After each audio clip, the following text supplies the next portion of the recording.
तो भगवान नारायण ने इसकी शक्तियां खोजी। 22,000 श्लोक हैं ओमकार मंत्र की शक्तियों के, और उससे भी कहीं ज्यादा होंगे। ये तो एक ओमकार की महिमा के 22,000 श्लोक उसकी महिमा के हैं। और थियोसॉफिकल सोसाइटी वालों ने अंग्रेजी में अनुवाद करके 3 पुस्तकें बड़ी अपने पास रख ली है। इसके विषय में शाम को सुनोगे तो आप दंग रह जाएगा। और इसकी खोज की महिमा बताने वाले एक सूरदास संत मिले थे, और डॉक्टर भगवान दास के पास आए। वो अभी नहीं बता पाऊंगा।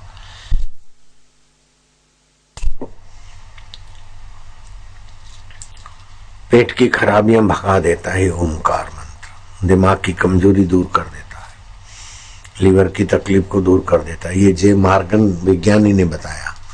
लेकिन इसके अलावा बहुत सारे लाभ होते हैं। इसलिए हमारे ऋषियों ने भगवान के मंत्रों में ये भगवान का महान नाम आगे रखा है। ओम गम गणपते नमः, ओम गणेशाय नमः, ओम ही बोलते हैं। ओम भूर्भुवस्व, गायत्री में भी ओम आएगा। हरि के नाम है तो हरि ही ओम, अथवा राम में ओम नहीं है तो राम में रीम है, ओम भी वो ओम जैसा है। कृष्ण में ओम नहीं है तो क्लीम है, लेकिन वासुदेव में ओम है। ओम नमो भगवते वासुदेवाय। तो 21 बीज मंत्र है, और बीज मंत्र की अद्भुत शक्तियां होती है। वर्षा करा देना, अकाल मृत्यु को हर लेना, मृतक जिंदा हो जाना, ये सब बहुत अद्भुत अद्भुत है। ऐसी ऐसी कथाएं जुड़ी हुई है प्रयागराज से कि यहाँ का राजा हो गया, वो मच्छिंद्र नाथ का बेटा था। राजा तो मर गया और रानी तड़फ रही थी। तो गोरखनाथ को दया आई कि राजा मर गया, रानी पागल हो जाएगी तड़प के, और फिर इनके ऑफिसर लोग प्रजा का दोहन करेंगे, राजा को गुरुजी जगाओ, जीवित करो। तो गुरुजी ने बोला ये तो धर्मात्मा था, उनका जप करता था, तो इस ब्रह्मांड के पार चला गया है, अब वो जीवित नहीं हो सकता है। तो गोरखनाथ ने बोला गुरुजी मैं अपना शरीर यहाँ रख देता हूँ और उसके अंदर घुस के उसको जिंदा कर देता हूँ, मेरा शरीर पड़ा रहेगा 12 साल, फिर बेटा बेटा होगा तो फिर मैं अपने शरीर में आ जाऊंगा। बोले तू काहे को इतनी मेहनत करता, मुसीबत मोल लेता है, मैं करता हूँ, तू मेरे शब्द की रक्षा करना। तो 12 साल मच्छिंद्र नाथ अपना शरीर छोड़ के और राजा के शरीर में गए तो राजा जिंदा हो गया। फिर वो रानी को जो पुत्र प्राप्त हुआ तो उसका धर्मनाथ नाम रखा। इतिहास में देख लो, धर्मनाथ राजा हो गए यहाँ प्रयागराज के, वो मच्छिंद्र नाथ। फिर मच्छिंद्र नाथ 12 साल का धर्मनाथ हुआ तो उसको गद्दी सौंपी और फिर अपने शरीर में आ गए। प्रयागराज की बात है, कैसा कैसा होता है, लंबी कथा है। मैंने शायद तो आप शरीर छोड़ने के बाद भी आप रहते हैं, लेकिन वो सूक्ष्म शरीर बना रहता है।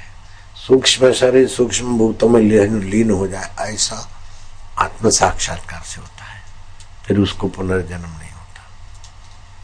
जो जो सत्संग सुनते हो त्यों त्यों बुद्धि विकसित होती और नए नए खजाने प्राप्त होते। मैं पहले सत्संग में जाता था तो मेरे को इतना समझ नहीं थी जो अभी हो गई है। सत्संग सुन के, सत्संग के शास्त्र पढ़ पढ़ के तो अभी तो बहुत फायदे मिलते।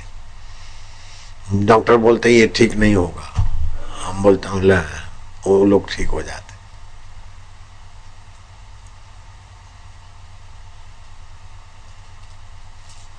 वो बोलते हैं अब धंधा नहीं चलेगा, मैं बोलता हूँ ले ये मंत्र जप कर रहा हूँ, धंधा चलने लग जाता। मार्क अच्छे नहीं आएंगे, फेल हो जाएगा, प्रसूति नहीं होगी, ऑपरेशन कराना पड़ेगा। ऐसी माइयों की ठीक हो जाता है। इस शास्त्रों की बात मेरे को बहुत फायदा देती और मेरे भक्तों को भी। प्रसूति नहीं हो रही है, खाली गाय का गोबर, देसी गाय के गोबर का रस 10 ग्राम ले लो, प्रसूता को पिला दो, अपने आप प्रसूति होगी। बड़े बड़े डॉक्टर दंग रह जाते। अथवा ओम झंबला झंबला जप करो तो भी प्रसूति हो जाएगी। ऐसे कई केस है। टाटा हॉस्पिटल से रिजेक्ट कर दिया कि कैंसर है, अब ठीक नहीं हो सकते, ले जाओ घर। अब वो मर जाएगी।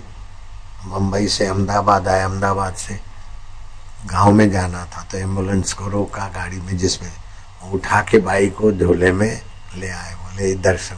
मैं क्या क्या है? बोले कैंसर है, अब ये तो घर जाते जाते चली जाए, ऐसा है। घर जाते जाते शब्द उन्होंने नहीं कहा, लगभग बोले ऐसा है। मैं क्या, हमारे वैद्य से दवा ले जा, मंत्र दे दिया।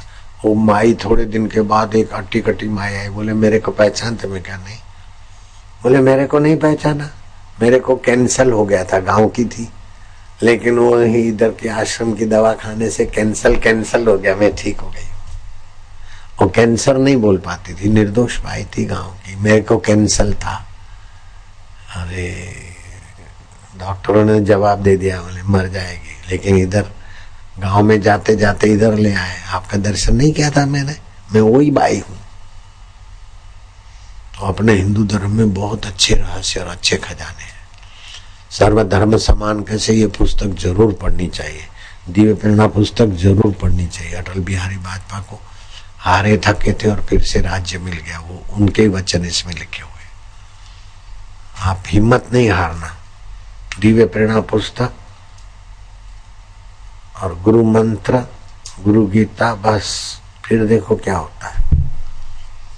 तो जो आज दीक्षा लिए हैं उनके लिए एक तोहफा, दीक्षा के पहले और दीक्षा के बाद सुनने योग्य 5 कैसेट। मंत्र सिद्धि कैसे होती है, सपने का कैसा क्या अर्थ होता है, ध्यान में क्या क्या होता है, ये सब 5 कैसेट कोई लेता है 100 रुपए की, तो 1 कैसेट उसको निःशुल्क मिलेगा, स्टॉल वाला दे देगा। और ये नेत्र बिंदु निःशुल्क मिलेगा, फ्री में। ये नेत्र बिंदु डालने से मेरे आंख के चश्मे उतर गए, त्रिफला रसायन भी खाया था। तो अभी भी अपने पास ये नेत्र बिंदु और दूसरे भी है। मोतिया ऐसे ही उतर जाता है, मोतिया का ऑपरेशन नहीं कराना, चश्मा ऐसे ही उतर जाता है। हमारे वैद्यों से ले लेना, 1-1.5 महीने में चश्मा उतर जाता है। कईयों के नंबर कम होते फिर उतर जाता चश्मा। तो और जोड़ों के दर्द की तकलीफ बहुत है, ऐसा मेरे वैद्यों के तरफ से समाचार आया। और दम्मे की तकलीफ वाले बहुत हैं, डायबिटीज की तकलीफ वाले लोग बहुत हैं, उनकी तकलीफ की ऐसी तैसी अभी करता हूं मैं। बवासीर की तकलीफ वाले हैं, बिना पैसे की तकलीफें भाग जाए, मैं बताता हूँ। ब्रदर की शरीर धुलता है, माता बहनों का पानी पड़ने की तकलीफ है, इन तकलीफों की ऐसी तैसी करने का मैं अब भी बताता हूँ इलाज। धातु क्षय की तकलीफ बहुत है, इधर बताता हूँ मैं। अब तुम्हारी 10 माला पूरी कर लो तो मैं, ये मंत्र रोग है, सपन दोष है, तो आंवला चूर्ण स्टॉल पे मिलेगा, अथवा घर में भी बना सकते हैं, मिश्री और आंवला बराबरी में। आंवला चूर्ण ले गए, वो 400 ग्राम का पैकेट मिलता है, तो 400 ग्राम में 50 ग्राम हल्दी मिला दी, 200 ग्राम में 25 ग्राम हल्दी मिला दी, 100 ग्राम में 10-15 ग्राम हल्दी मिला दी, 10-12 ग्राम मिश्री और आंवले का पाउडर, और उसमें पानी डाल दो। अगर चाय पीनी है तो गुनगुना पानी डाल दो, शरबत पीना है तो ठंडा पानी। सुबह वो घोल बना के पियो, प्रदर रोग भी मिट जाएगा, सपन दोष में भी आराम होगा, पानी पड़ने में भी आराम हो जाएगा, और बदले में आंतें साफ हो जाएगी, चेहरे पे लाली आएगी, खून की कमी होगी तो खून पूर्ति हो जाएगी। सस्ता इलाज है। और जोड़ों का दर्द, लाखों रुपए की दवा लेने से भी जो जोड़ों का दर्द, ऑपरेशन के बाद भी अटल बिहारी वाजपेयी को कई लाख रुपए खर्च हो गए कि करोड़, लेकिन जोड़ों का दर्द तो नहीं गया दवाइयों से, और याद शक्ति चली गई बेचारे अटल जी की। जोड़ों को दर्द मिटाने वाली अपने स्टॉल पर एक बुट्टी आई है हाथ में, उसको स्टॉल पर रख दिया है, एक पैकेट है, उसको 15 दिन में काम में लाना है। रात को चम्मच भर के भिगा दिया 1.5 गिलास पानी में, समझो 400 में भिगाया, सुबह 200 कर लिया, 300 में भिगाया तो 150 किया। आधो आध पानी कम करना ही चाहिए, नहीं तो फिर गर्म पड़ेगी। वो पिए 20 दिन में जोड़ों का दर्द, और शरीर में कहीं भी दर्द हो तो 2-5 दिन में तो दर्द भागना शुरू होगा, 15-20 दिन में तो दर्द ने तौबा कर ली, फिर आएगा ही नहीं जल्दी से। उसको बोलते शूल नाशक। शूल कहीं भी हो शरीर में दर्द, उसको भगा देगा। पेट की तकलीफ है तो तुलसी के 7 पत्ते चबा के खा लो और सुबह पानी पियो 4 गिलास। कब्जियत भी ठीक हो जाएगी, ट्यूब बंद है, गर्भ नहीं रहता, ये तकलीफें भी ठीक हो जाएगी। पेट की तकलीफों के लिए एक खास गोलियां बनाई है, उसको बोलते कोष्ठ शुद्धि। कोष्ठ शुद्धि याद ना रहे तो बोले पेट की गोली, ऐसा मांगोगे तो 1-2 गोली रोज लोगे तो पेट की कैसी भी खराबियां भाग जाएगी और सस्ते में मिलती है। और वायु की तकलीफ है, गैस ट्रबल है तो वायु की तकलीफ है तो उसके लिए 2 लीटर पानी उबाल के 1.5 लीटर कर लो और उसमें 3 बिली पत्ते 2-3 काली मिर्च डाल के मसल के वो पानी दिन में पिया करो, 2 लीटर का 1.5 लीटर करके, वो वायु की तकलीफें भाग जाएगी। गाजर की सब्जी, लाल गाजर भी वायु भगाती। भोजन में लहसुन का हिस्सा हो तो वायु भागेगा। सूर्य की किरण लोगे तो भी वायु की तकलीफ कम होगी। वायु की तकलीफ तो मेरे शरीर में भी थी, लेकिन मैं खाना पीना जानता हूँ।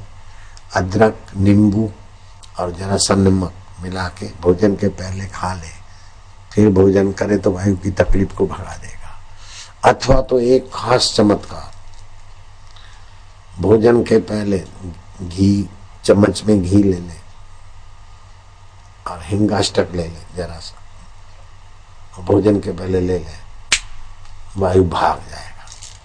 मेथी के दाने पीस के रख दे, 10 ग्राम से 25 ग्राम, 50 ग्राम भी ले सकते।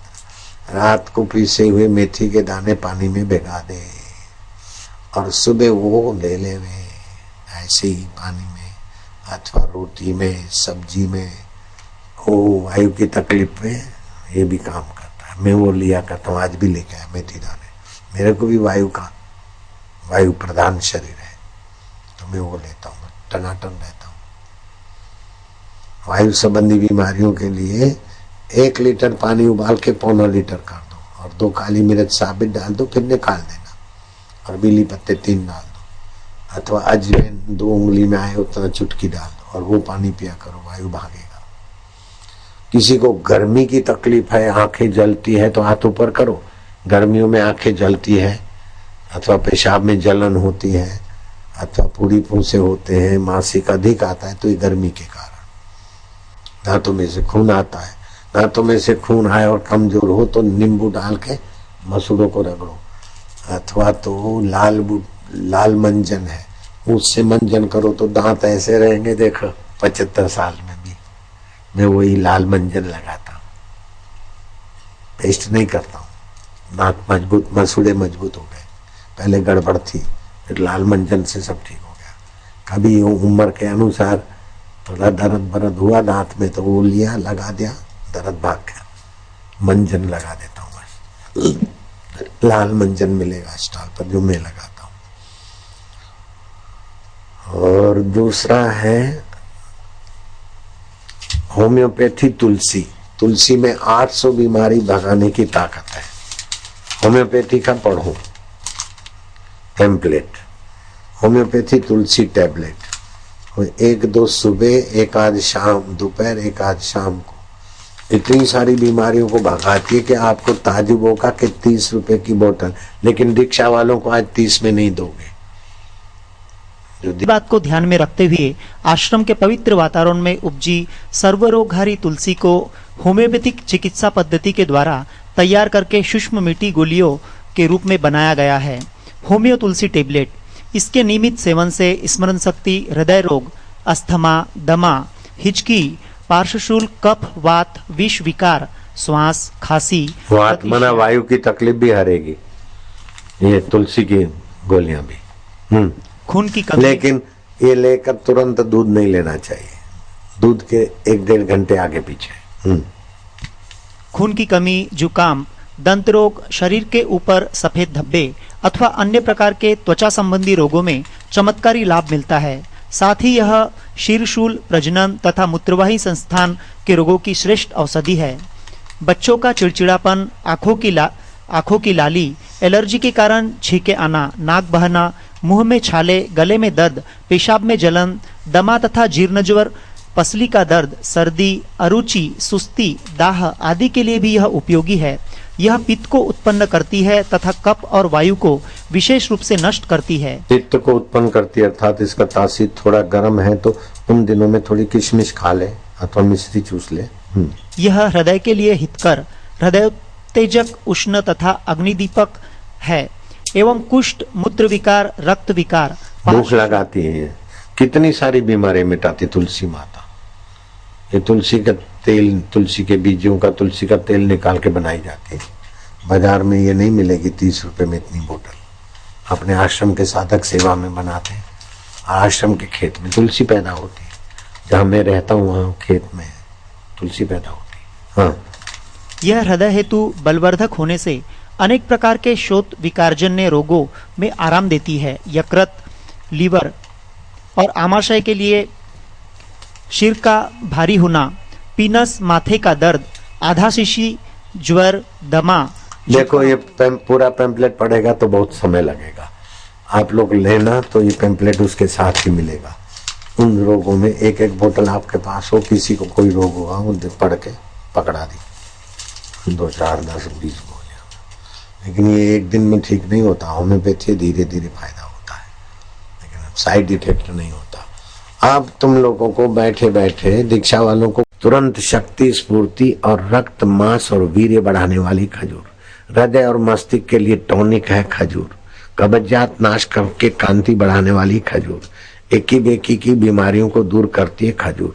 100 ग्राम खजूर में 277 कैलोरी ऊर्जा और 64 मिलीग्राम कैल्शियम और 696 मिलीग्राम पोटेशियम और 150 वसा, 54 मैग्नीशियम और 62 फास्फोरस और 75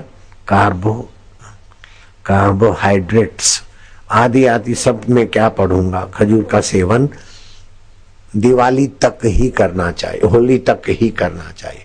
और होली के दिनों में काले, पीले, लाल, सिल्वर रंगों से होली खेलकर अपने और पड़ोसियों का तबीयत नहीं खराब करनी चाहिए।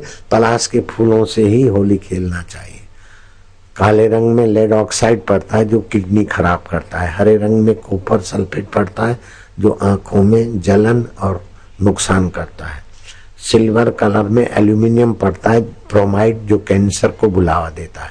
नीले रंग में प्रूशियन ब्लू पड़ता है जो चर्म रोग देता है। और लाल रंग में मर्क्यूरिक सल्फाइड पड़ता है केमिकल, जो कैंसर देता है और त्वचा की बीमारी देता है, कैंसर त्वचा का देता है। बैंगनी रंग में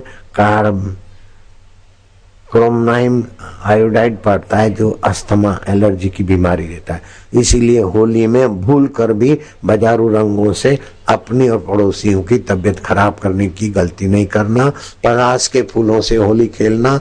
हो सका तो शिवरात्रि के दिन होली का फुवारा छाटने का मैं प्रोग्राम प्रयागराज में बनाऊंगा तो तुम्हें तो फायदा होगा। नहीं तो प्रयाग में और जगह समितियों के पास पलाश के फूलों का पाउडर 5 रुपए में इतना सारा ले जाना, रात को भिगा देना, दूसरे दिन उसी से होली खेलना। तुम्हारे पास पलाश के फूल का पाउडर नहीं हो तो आश्रम के संपर्क में आकर वो ले लेना। कुल मिलाकर अंग्रेजी रंगों से होली खेलना नुकसान कारक है। खजूर मिली है प्रसाद में तो खूब चबा चबा के खाओ। उसके पहले भगवान कहते हैं ये तीर्थ ये सब बाहर के तीर्थ है, आत्म तीर्थ ही सर्वोत्तम तीर्थ है। और कार्तिक स्नान 1000 कर ले, वैशाख माह में नर्मदा कोटि स्नान कर ले, लेकिन कुंभ स्नान प्रयाग का सर्वोपरि है। और प्रयाग का कुंभ एक तो त्रिवेणी संगम है और दूसरा हृदय का त्रिवेणी संगम, उससे त्रिवेणी संगम से भी 1000 गुना ज्यादा है। दायां और बायां, इंगला पिंगला, गंगा यमुना और बीच में सरस्वती, ये ध्यान का जो त्रिवेणी है वो बाहर के त्रिवेणी से 1000 गुना ज्यादा हितकारी है। तो आप लोग दोनों नथुनों से श्वास खींचो। मैं ओमकार मंत्र करूंगा और आत्मिक त्रिवेणी में स्नान करूंगा। मेरे साथ करना ओमकार का गुंजन। अभी खजूर खाना नहीं। ओम ओम ओम ओम ओम ओम ओम ओम ओम। सभी लोग करना। फिर से दोनों नथुनों से श्वास लो, लो लो लो लो। ओम ओम ओम ओम ओम ओम ओम। ये 2 बार किया। फिर क्या करना है, दोनों कान में उंगली डालो। अपने बच्चों को भी सिखाना, बेटे याद शक्ति बढ़ेगी, आरोग्यता बढ़ेगी और पेट की खराबियां दूर हो जाएगी, दिमाग की शक्ति का विकास होगा। गहरा श्वास लो बेटे। और बेटे बेटियों को, पड़ोस के बेटे बेटियों को कारपेट पे बिछा के फिर बिठाना, क्योंकि ये जब करने से ऊर्जा बनेगी।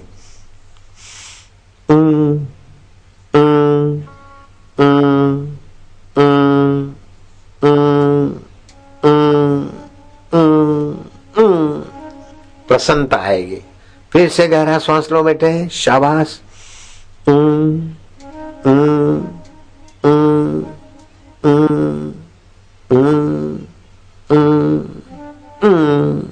तीसरी बार गहरा श्वास।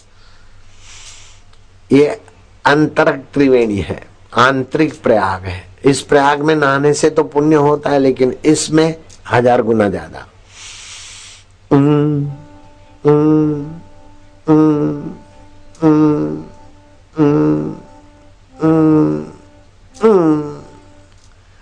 जिनको जाना है जल्दी भाग जाना, फिर में रेलगाड़ी प्रसन्नता उभरेगी।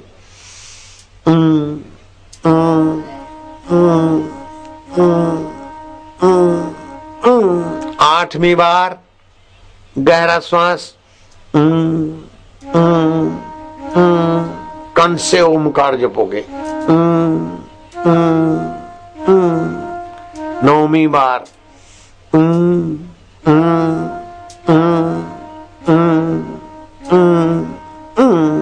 10 बस। ऐसा रोज करना तो बुद्धि शक्ति, आरोग्य शक्ति बढ़ेगी, बीमारियां नजीक आएगी नहीं, आई हुई तो भाग जाएगी।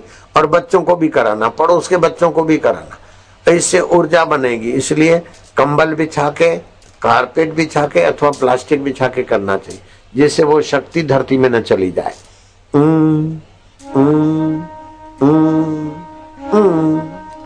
अब थोड़ी मिनटों में मैं रेलगाड़ी चलाऊंगा और तुम्हारे नजीक आऊंगा, सुगंधित द्रव्य छिटकाव करूंगा। आज तो गुरु दीक्षा और दोपहर का सत्संग दोनों एक साथ हो जाएगा। अभी पहुंचना बड़े पुण्यों का फल है।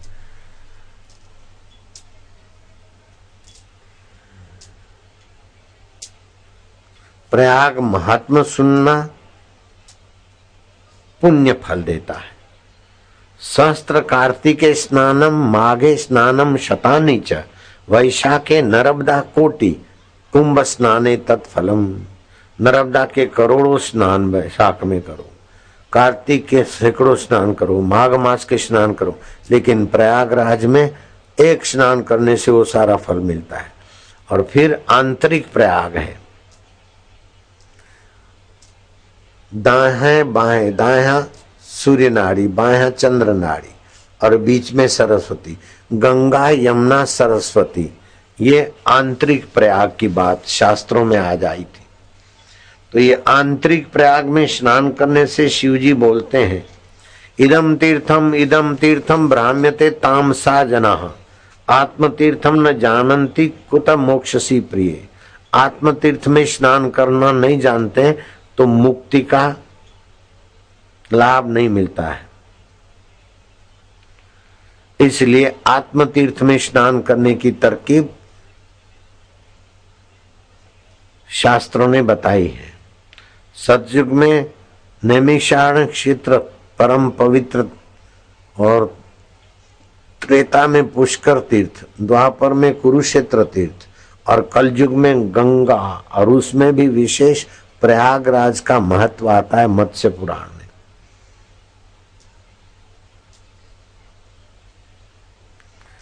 जब बृहस्पति मेष राशि में और चंद्र सूर्य मकर राशि में पर होता है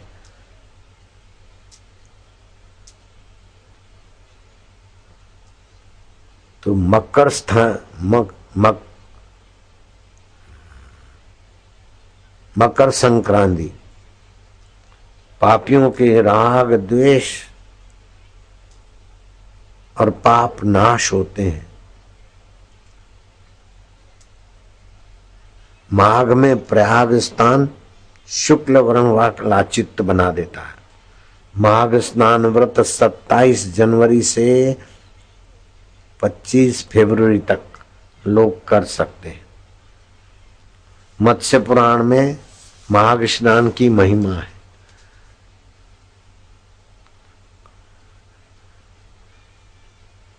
प्रयाग में त्रिविक्रम राजा हो गए, निसंतान थे, लेकिन त्रिवेणी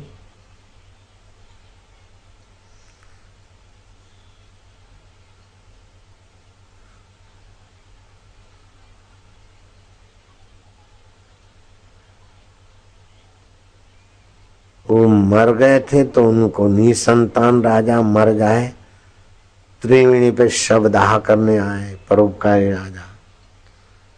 तो सज्जन धर्मात्मा राजा मत्स्येंद्र ने गोरखनाथ को कहा, बेटे ये धर्मात्मा राजा है इसलिए इस ब्रह्मांड को लांग गया है, तो इस धर्मात्मा राजा को संतान हो इसलिए मैं ही राजा के शरीर में प्रवेश करूंगा। तुम मेरे शरीर को 12 साल चौकीदारी करके रखवाली करना। और मत्स्येंद्र नाथ उस राजा के शरीर में प्रविष्ट हुए जो त्रिवेणी पर दाह करने के लिए लाए गए थे। परोपकारी राजा त्रिविक्रम, राजा का नाम था त्रिविक्रम राजा, प्रयागराज का था। फिर रानी से वो बालक पैदा हुआ, उसका नाम रखा धर्मनाथ, नाथ संप्रदाय के थे।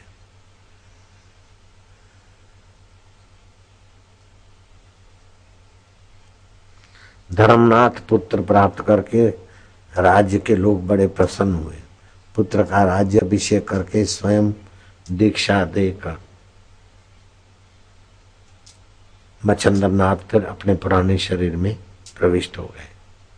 माघ शुक्ला द्वितीया को धर्म द्वितीया भी बोलते हैं, उस धर्म नाथ के नाम से धर्म द्वितीया। माघ शुक्ला द्वितीया को धर्म द्वितीया भी बोलते हैं, लोग मनाते हैं। और भगवान बोलते हैं, ध्यान से सुनो,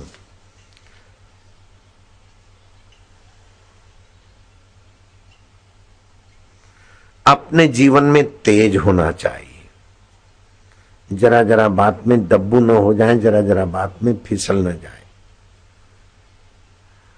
आध्यात्मिक तेज विकसित होना चाहिए। युधिष्ठिर महाराज का ऐसा तेज था कि जहां जाते थे वातावरण अनुकूल हो जाता था, लेकिन श्री कृष्ण चले गए तो वो तेज क्षीण हो गया। कुत्ते भौंकने लगते, अपशुकन होने लगते।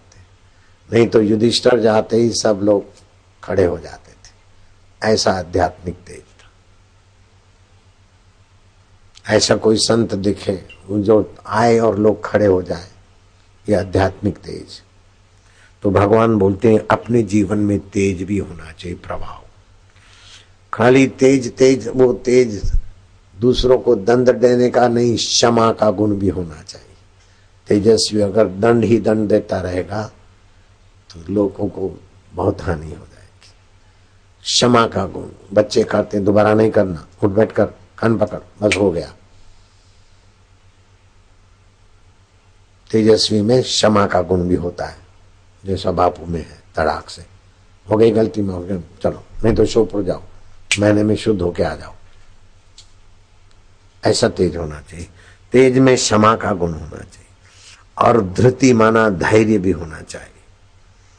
कैसे कि आप कुछ भी करो, लोग तुम्हारी कितनी भी वाहवाह करें, लेकिन अंतरात्मा नालत तो नहीं देता। धैर्य से सोचो। कई झूठी प्रशंसा करा के अपने को बड़ा साबित करते, लेकिन उनका अंतरात्मा संतुष्ट नहीं होता। दारू पी के संतोष होना, मांस खा के, जुआ खेल के, या विचार करके, तो इसका मतलब ये हुआ कि आप मरते समय बहुत दुखी होंगे। आपका अंतरात्मा संतुष्ट नहीं रहेगा, अंतरात्मा आपको कोसेगा। औरंगजेब अपने को पीट रहे थे कि मैंने ऐसा किया ऐसा किया, तो अंतर आत्मा आपको कोसे नहीं, ऐसा शुद्धि होनी चाहिए। भोजन की शुद्धि, लहसुन प्याज बासी मासिक धर्म वाले का, इससे आपका तेज धृति क्षमा और अंतरात्मा का संतोष गायब न हो। आहार शुद्ध करें, खड़े खड़े खाए, चलते चलते खाए, बाजारू चीजें बाजार में खड़े खड़े खाए। ऐसे लोगों में न तेज होता है, न क्षमा होती है, न धृति होती है, न शौच शुद्धि होती है। अद्रोह, किसी से द्रोह बांधने से आपका दिल बचता रहेगा। द्वेष के कारण आपकी योग्यता नीची होती रहेगी। हाँ, काठिया बाबा ऐसे तेजस्वी थे कि लोग उनका आदर करते थे। काठिया बाबा के पास ऐसा अभी भी नियम होगा वृंदावन में, जो दिन में आ जाए उसको पूरा कर दो, कल के लिए मत रखो। तो एक आदमी ने परीक्षा लेने के लिए छटांग भर रात्रि को उनको मोती दे दिए। काठिया बाबा ने अब रात को मोती औषधि मंगाई और मोती के चूरे चूरे हो गए। घोट घाट के पान में प्रसाद बनाकर अपने भक्तों को भी दिया और लोगों को बांट दिया, कल के लिए नहीं रखे। तो उनका रसोईया काठ की लंगोटी पहनते थे काठिया बाबा। उनके रसोई की बुद्धि भ्रष्ट हुई कि ये लंगोटी में कुछ रखते होंगे हीरे मोती अथवा सोने की, इसीलिए लंगोटी तो और जगह, लंगोटी तो अपने साथ ही रहती है रात को दिन में। तो ये अगर मर जाएंगे तो मैं तो इनका रसोईया हूँ, लंगोटी में खोल के उसमें से 80 रुपया ले लूंगा। तो बाबा को जहर डाल दिया भोजन में। तो बाबा खाया, देखा शरीर मचल रहा है, ध्यान करके देखा तो इसने जहर डाला है। बाबा ने विषनाशिनी औषधि मंगाकर जहर को मार दिया। नौकर को कुछ नहीं कहा, ऐसा क्षमा का गुण। फिर नौकर ने पाप किया तो उसका पाप उभरने के लिए उसकी बुद्धि मारी गई।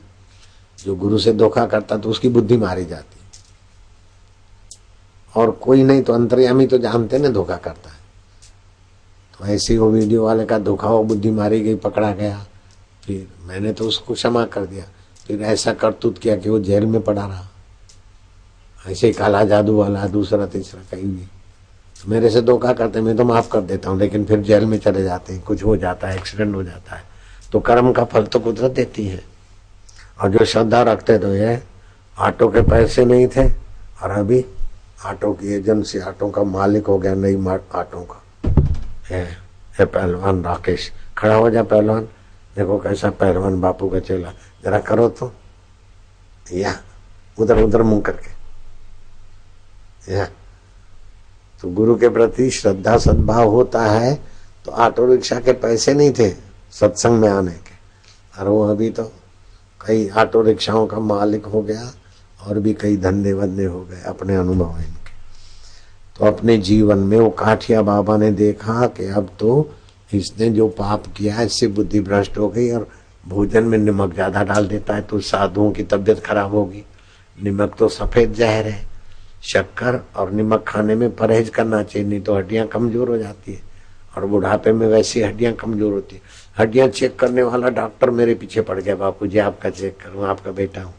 वो मशीन लाया, वो दंग रहेगा, उसका आंखें फट गई, मुंह फट गया। 25 वर्ष के जवान की हड्डियां ऐसी मजबूत नहीं जो बापू की आपकी है, आपके ऐसा है कुछ का कुछ बोलने लगा। तो मैं नमक कम खाता हूँ, शक्कर से जरा खजूर खा लेता हूँ। खजूर तो फायदा भी करती है, मीठी भी है, दूध में खजूर डाल के पी लिया, शक्कर काय को डालो, होली तक खजूर, और बाद में शक्कर नहीं डालता हूँ। गुलाब के फूल आते मेरे पास, वो मसल के मिक्सी में उसका रस में फिर शरबत बना देते हैं गुलाब का, वो डाल देता हूँ। तो गुलाब का शरबत वायु भी नाश करता है, पित्त का त्रिदोष नाशक है। तो दूध में शक्कर नहीं डालता हूँ, गुलाब का शरबत डाल देता हूँ। तुमको बाजारू गुलाब शरबत मिलेगा, मेरे तो असली गुलाब के पत्तों का रस निकाल के शरबत बन जाता है, बहुत आते गुलाब। तो ऐसा करता हूँ, इसलिए मेरे त्रिदोष नियंत्रित रहते हैं, बीमारियां जल्दी नहीं पकड़ेगी मेरे को, आएगी तो परेशान होकर भाग जाएगी। मैं इसलिए बताता हूँ कि राकेश ताल वाले पहलवान को नए बाल ला सकते। नए बाल लाने वाला तेल लगाया करो और च्यवनप्राश आश्रम का ठीक से खाओ, नए बाल आ जाएंगे टाल पे। देख लो, टालिया तुम खुश हो जाओ, टाल वाले नए बाल ले आएंगे, जुआन हो जाओ। तो अपने जीवन में तेज होना चाहिए, बुद्धि होनी चाहिए ऐसी। तो काठिया बाबा ने उस नौकर को बुलाया कि देख, पहले तूने मेरे लंगोट में पैसे हैं ऐसा समझकर, सोना है ऐसा समझकर मेरे को विष दिया। मैंने विष नाशिनी से विष को तो हजम कर लिया, तेरे को कुछ नहीं बोला। अब तूने, तेरी बुद्धि ऐसी मर गई है कि तूने अंधाधुंधी नमक डाल दिया। अब साधुओं की तबीयत खराब होगी, मेरे को, ठाकुर जी को भी अच्छा नहीं लगेगा, इसलिए अब तू जा, चुपके से भाग जा। और जाने के बाद उसके कर्मों से जाके घर पे भोगे। बाबा काहे को उसको तंग करे। बाबा में ऐसी क्षमा थी, धृति माना धैर्य भी था। योग के द्वारा आपके जीवन में धैर्य भी आएगा, तेज भी आएगा। मन और प्राण का तालबद्धता होने से लंबी आयुष्य का धन भी आएगा।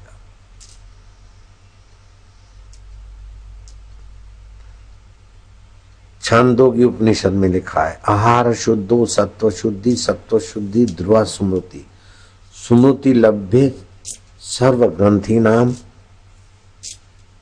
विप्रमोदा। छांदोग्य उपनिषद में आहार शुद्ध करोगे तो आपकी ध्रुव स्मृति होगी। ध्रुव स्मृति से क्या होगा? ध्रुवा स्मृति से स्मृति लाभ, सर्व ग्रंथि, जो हृदय की ग्रंथियां हैं, ईश्वर और आपके बीच ना समझी की जो ग्रंथियां हैं, वो सब खुल जाएगी। विद्यते हृदय ग्रंथि छिद्यते सर्व संशय, चेते चास कर्माणि तस्मिन दृष्टि परावरे।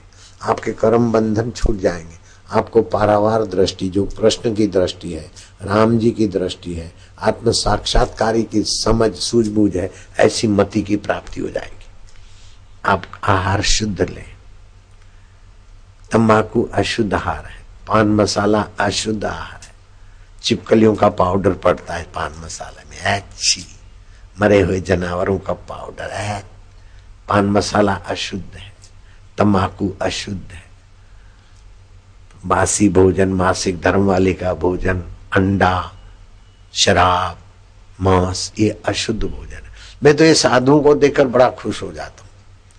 ये साधुओं को देखता हूँ ना तो मेरे को बहुत बहुत अच्छा लगता है। इन साधुओं को, जैसे पादरियों को तो मांस चाहिए गाय का, दारू चाहिए, इनको लाके दो तो ये लाने वाले को ऐसी आंख दिखाएंगे तो उसके कपड़े गीले हो जाएंगे। ऐसे पवित्र साधु हैं हमारे। इनको बोले लो भिक्षा में, वो पादरी तो दारू पीते लोगों के सामने, एक दूसरे के प्याली को स्पर्श करा के।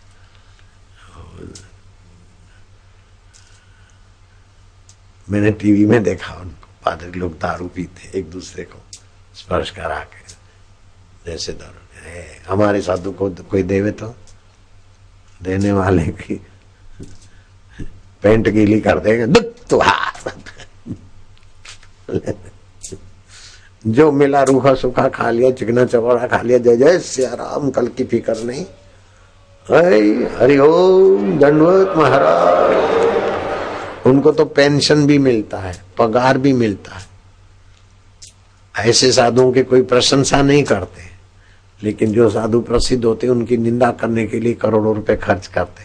निंदा करने वालों को तो बाद में नालती पड़ती। अभी भी आज भी झूठा कोई अफवाह है, हमारा उस ट्रस्ट से कोई लेना देना नहीं। हमारे ट्रस्टी हैं और वो उन्होंने लिखित दिया है। कोई झड़प हो रही थी तो हमारे साधकों ने संभाला है, और अभी भी कोई संभालने को आए तो हमारे साधक उनको पोजीशन दे देंगे। हमने कहीं कब्जा नहीं किया। 700 करोड़ की जमीन पर बापू ने कब्जा किया, बिल्कुल झूठी बात है। बापू के बेटे ने कब्जा किया, बेटे ने तो आज्ञा मानी कि दूसरे ट्रस्टी कहीं फिर मिलजुल के पहले जैसा कंपनी, वो बेचारी प्रेरणा बहन है गुजराती, उसका मेरे पर विश्वास था और महीने में कई लाखों रुपए खर्च करती थी तो भी उसकी रखवाली नहीं होती थी। ट्रस्ट की, मंदिरों की, ये वो नौकरशाही में कुछ हो जाता। तो फिर हमको बुला, हमारे पास वो खुद आई, हमको बुलाया तो मैं नहीं आया, वो आई, उसका पति आया और हमको लिख पढ़ के वो सौंपा कि आप संभालो। हम मालिक नहीं है, हमने हथियाया नहीं है, हमने तो वो संभाला है और कई लाख रुपए हमारा खर्च होता है। गायों की सेवा होती है, हमें आनंद है। गरीबों की सेवा होती है, लाखों रुपए हमारा महीने में खर्च होता है। अभी 2002 में दिया होगा, 10 साल हो गए, 20 साल के उन्होंने गारंटी वो दिया है हमको पोजीशन का। लेकिन उनको पहले चाहिए तो हम पहले दे देंगे। हम 700 करोड़ की जमीन हो चाहे 7 अरब की हो, हमारे लिए तो तुच्छ है। हमारे पास भगवान का आनंद है, हमको इन चीजों की पड़ी नहीं है। 700-500 की है नहीं, लेकिन बंडलबाजी में जितनी भी है, आ जाओ, संभालने वाले ले लो, हमारे ट्रस्टियों से मिलो, टर्म्स कंडीशन समझ लो, ले लो। 700 करोड़ की जमीन, अरे हम भगवान का महाखजाना भी बांटते फिरते तो तुम्हारी जमीन जागीर हम काय को लेंगे? क्या पागलपन की बकवास कर रहे हैं, लोगों को गुमराह कर रहे हैं। रतलाम में जेविल्स कंपनी में हमारा कोई ट्रस्टी नहीं। हमें तो मंदिर की जमीन दी थी और वो दो दिया गौशाला, तो गौशाला चल रही है, आयुर्वेदिक खोलना है, लेकिन ये ट्रस्टियों का आपस में समझौता। बैंक के लोन है, ये है, तो मिलजुल के मीटिंग करके जो भी करना है करो। बाकी पैसे देके मीडिया को और बदनाम करके बापू को कुछ तुम हासिल करोगे तो हमारे ट्रस्टी भी तुमको कानूनी ढंग से जवाब देंगे, तो तुम्हारी इज्जत जाएगी।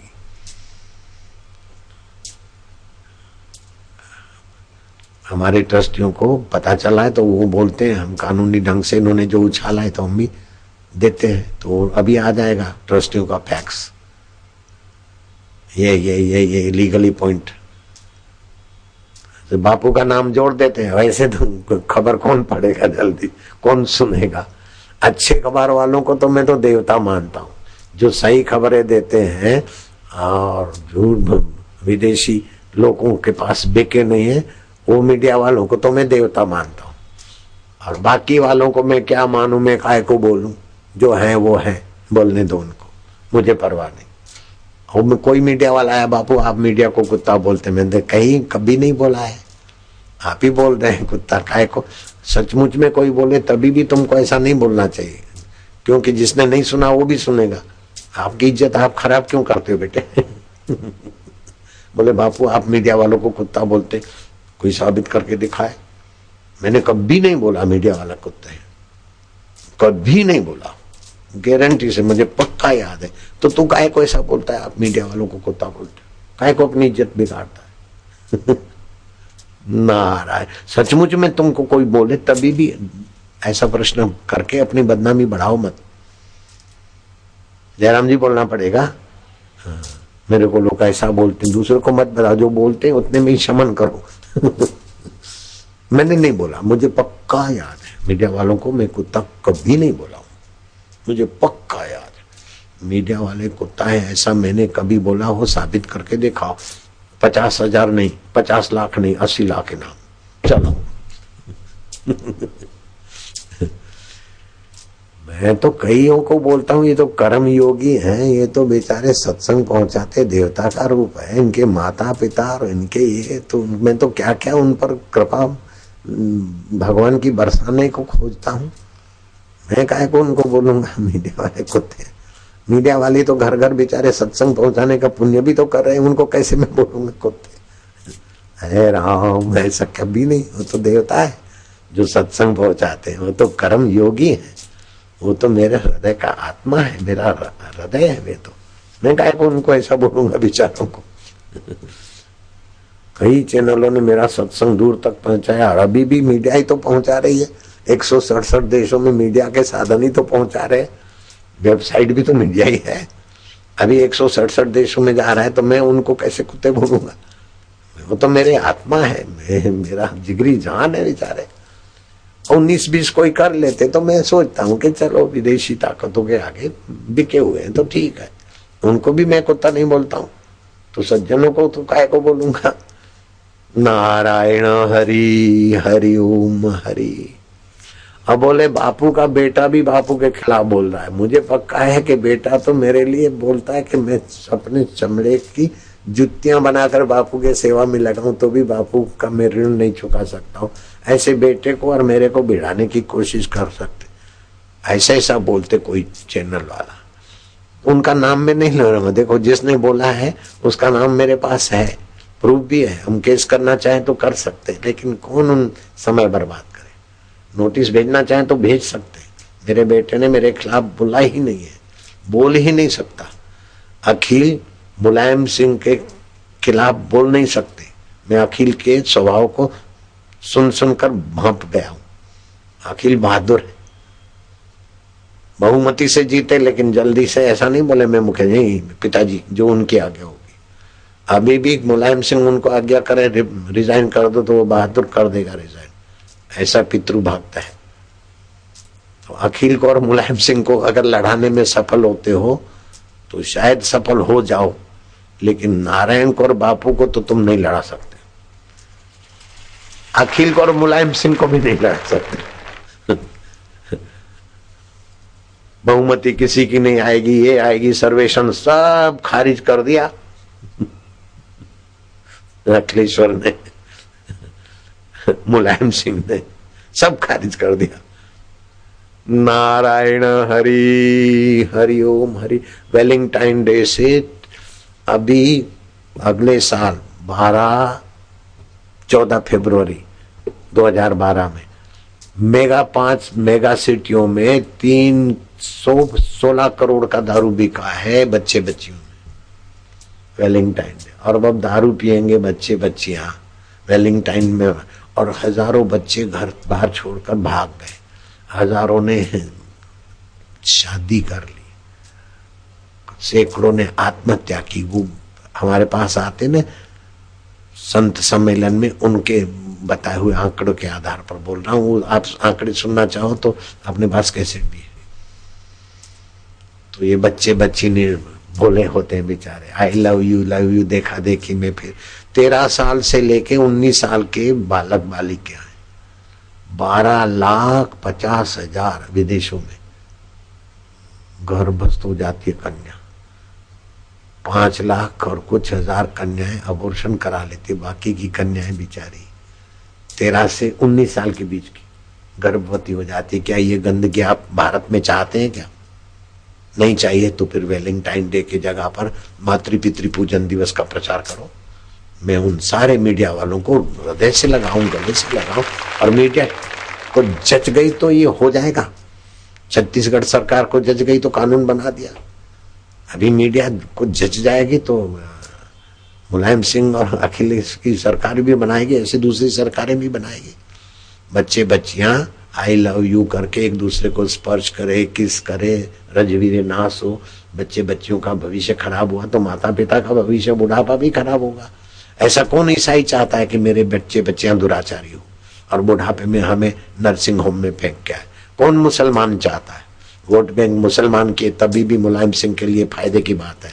मुसलमान सभी उनको इस बात को स्वीकार करेंगे कि मुलायम सिंह ने, अखिल सरकार ने अच्छा किया है। कोई मुसलमान भैया नहीं चाहता कि हमारी बेटी हवस का शिकार बन जाए। आई लव यू हमारी बेटी बोले, ऐसा मुसलमान नहीं चाहेगा। हमारी बेटी को कोई छोरा बोले आई लव यू, मुसलमान नहीं चाहेगा। मैं अपने हृदय पर हाथ रख के बोलता हूँ, सिंधी नहीं चाहेगा, हिंदू नहीं चाहेगा कि हमारे कुमारे छोरे छोरी आपस में काला मुंह करें, याद शक्ति नाश करें, अपना ओज तेज नाश करें, चरित्र भ्रष्ट हो, ऐसा कोई नहीं जाएगा। तो करोड़ों अरबों माता पिताओं का भविष्य उज्जवल हो और बच्चों का वर्तमान उज्जवल हो, इसलिए मैंने वेलिंगटन डे की जगह पर मातृ पितृ पूजन दिवस का आह्वान किया है। अब उन लोगों को ये मैं भारी पड़ रहा हूं तो कुछ का कुछ बंडल मार के कुप्रचार कर रहे, करने दो। और 4 साल से कितने कितने आरोप लगे, कितने कितने कुप्रचार किए। किसी ने तो अपने को गोली लगवा के भी 307 का केस मेरे पर मुकदमा चालू करा दिया। कुछ भी नहीं टिका, झूठ। 4 साल से कितने आरोप, कितनी अफवाहें, कितनी। बापूजी अभी अहमदाबाद आश्रम में नहीं है, दिल्ली चले गए, नोएडा में सत्संग नहीं होगा, कर्फ्यू है। सभी सत्संग हुए और कहीं हम गए नहीं, हम तो वहीं थे। वैसा वैसा चला। अब समझ गए कि बापू तो कोई बदनक्शी का केस करते नहीं, तो जैसा आए उछालते रहो। तो फिर मेरे समिति वाले अब मेरे से आज्ञा मांग रहे कि अब ईंट का जवाब ईंट से दे। मैं बोलता हूँ नहीं नहीं, वो बोलते हैं एक बार मौका दो, तो फिर कानूनी कार्रवाई होगी। फिर काहे को इसमें समय शक्ति बर्बाद करना, डिप्रेमेशन करो, ये करो, बदनक्शी करो। एक किसी अखबार वाले को 6 महीने की सजा आ गई, मैंने नहीं किया, दूसरे संत ने किया था। उस अखबार वाले का नाम मैं नहीं लूंगा, काहे को उसकी बदनामी हो। पंजाब की तरफ का है संत, वो मेरे पास भी आए थे, बोले बाबा 6 महीने की सजा कम है, हम और आगे को कर रहे। तो कानून में प्रवर्तन है, व्यवस्था। गुजरात के एक अखबार वाले ने लिखा कि बापू के आश्रम के गुंडों ने क्या करा, आश्रम में कोई गुंडा है ही नहीं, और पैसा लिखता है। और आसपास की कॉलोनियों में लोगों को छुरे दिखा के भगा दिया।